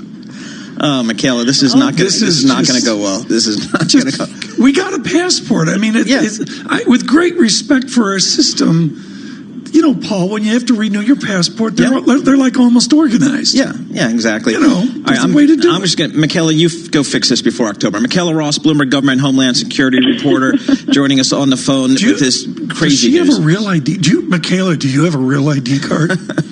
I proudly have a Real ID. It did take me quite a bit of effort to get it. My sister was turned down, though, because her two address forms were slightly different. So there you go. All right, Michaela, thank you. Michaela, that was valuable. Yeah, that's interesting. I think, it's interesting. I think that's just going to be a disaster next year. Michaela brings up a good point. Do you want, chaos at the airports a month before the election? So I think if you're a legislator or the president, you try to get this thing, kick this can down the road a little bit. It seems like a solution in search of a problem, but we'll have to see. So it's fascinating. It's like, what'd she say, 14-year-old legislation? Yeah. It's a bad idea then, they delay it. Yep. It's a bad idea then, they delay it. Okay, well, somebody just put it out of its misery. And then to say you go through DMV to get this, could there be at least for pre-check, you don't have to go through DMV. Yeah. So we'll have to see. But, not everybody's got a passport. So, I mean, if this thing goes through, a lot of people are going to have to get this thing. So we'll see here. So, Tom, kind of as you were mentioning earlier, kind of quiet here to the market. S&P up 2 points. I mean, what are we going to do here? We're just kind of waiting. Is this how it's going to be up until Christmas? Well, it was 13.2% down from the September highs a year ago. And then tomorrow was the big drop. Right. Tomorrow, it was rational till right today, a year ago. And then tomorrow's when it was like, oops, and it was like 4 days down. Right. To December 24th. Yeah, hitting that trough on the December 24th. So it's a long way from that. Yep. So, stability is good. We'll take stability here. So, anyway, again, S&P up 2, Dow up 20 here on midweek. This is Bloomberg. And now the news to New York City. Here's Michael Barr. Tom, Paul, thank you very much. The House convened a few minutes ago with votes on the articles of impeachment against President Trump. The full vote is expected by this evening. This morning, Trump tweeted his outrage saying, "Can you believe that I will be impeached today by the radical left, do-nothing Democrats, and I did nothing wrong?" An investigation into the death of a woman walking down a New York City street is underway after a piece of a building fell off and struck and killed her. Now uncovered records show the building owners were cited for hazards this year. Prominent New York architect, 60-year-old Erica Tishman, was walking in the heart of Midtown Manhattan when a piece of the building's facade fell 17 stories and hit her on the head. Global news 24 hours a day on air and on Quick Take by Bloomberg, powered by more than 2,700 journalists and analysts in more than 120 countries. I'm Michael Barr. This is Bloomberg. Paul, Tom? And Michael Barr, thank you so much. Futures up 2 down.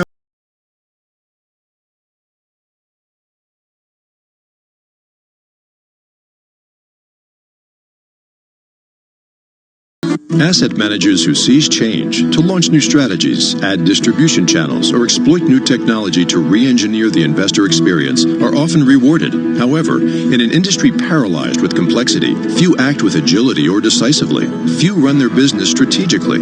Yet, the most competitive managers in the market know with the right partner and a flexible operating platform, you can. Go boldly toward change with SEI Investment Manager Services. I'm Steve Meyer, president of SEI's Investment Manager Services. At SEI, we understand the emerging forces that will define success for asset managers and what firms will need to compete tomorrow.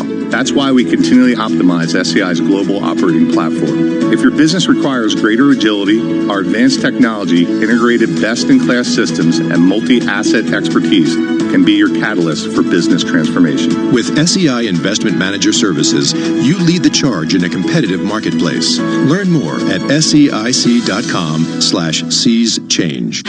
Business is constantly evolving. Is your financial printer evolving to keep ahead of the curve? At Command Financial, we are redefining financial printing by providing industry-leading expertise, leveraging technology, and honing processes and best practices. Every day, Command helps SEC registrants, as well as members of their working groups, including securities attorneys and investment bankers, prepare, file, and disseminate regulatory and disclosure documents, such as registration statements, M&A documents, and mutual fund prospectuses and reports. Command provides a full range of services to help you effectively complete your deal, meet your disclosure requirements, and achieve your shareholder communications objectives. Visit our website at commandfinancial.com and learn how we're evolving, not only with the times, but also with your business requirements. Command Financial, redefining financial printing. Elite advisory firms rely on Tis the season to be hunched over your laptop. Not on our watch. In real life, you can feel your senses and your baskets. Feel all the sights, sounds, lols, and OMGs. Wear laughing emojis on actual smiley faces. Battery is running low. Take the kids to Santa's Grotto. In real life, you can find just the right present using the most advanced search engine in the world. Your eyes. We can't in real life. Brent Cross, London. Free parking for all sleighs and cars. You know it's out there somewhere, but you just keep missing out. I'm talking about your dream job. Now it's easy.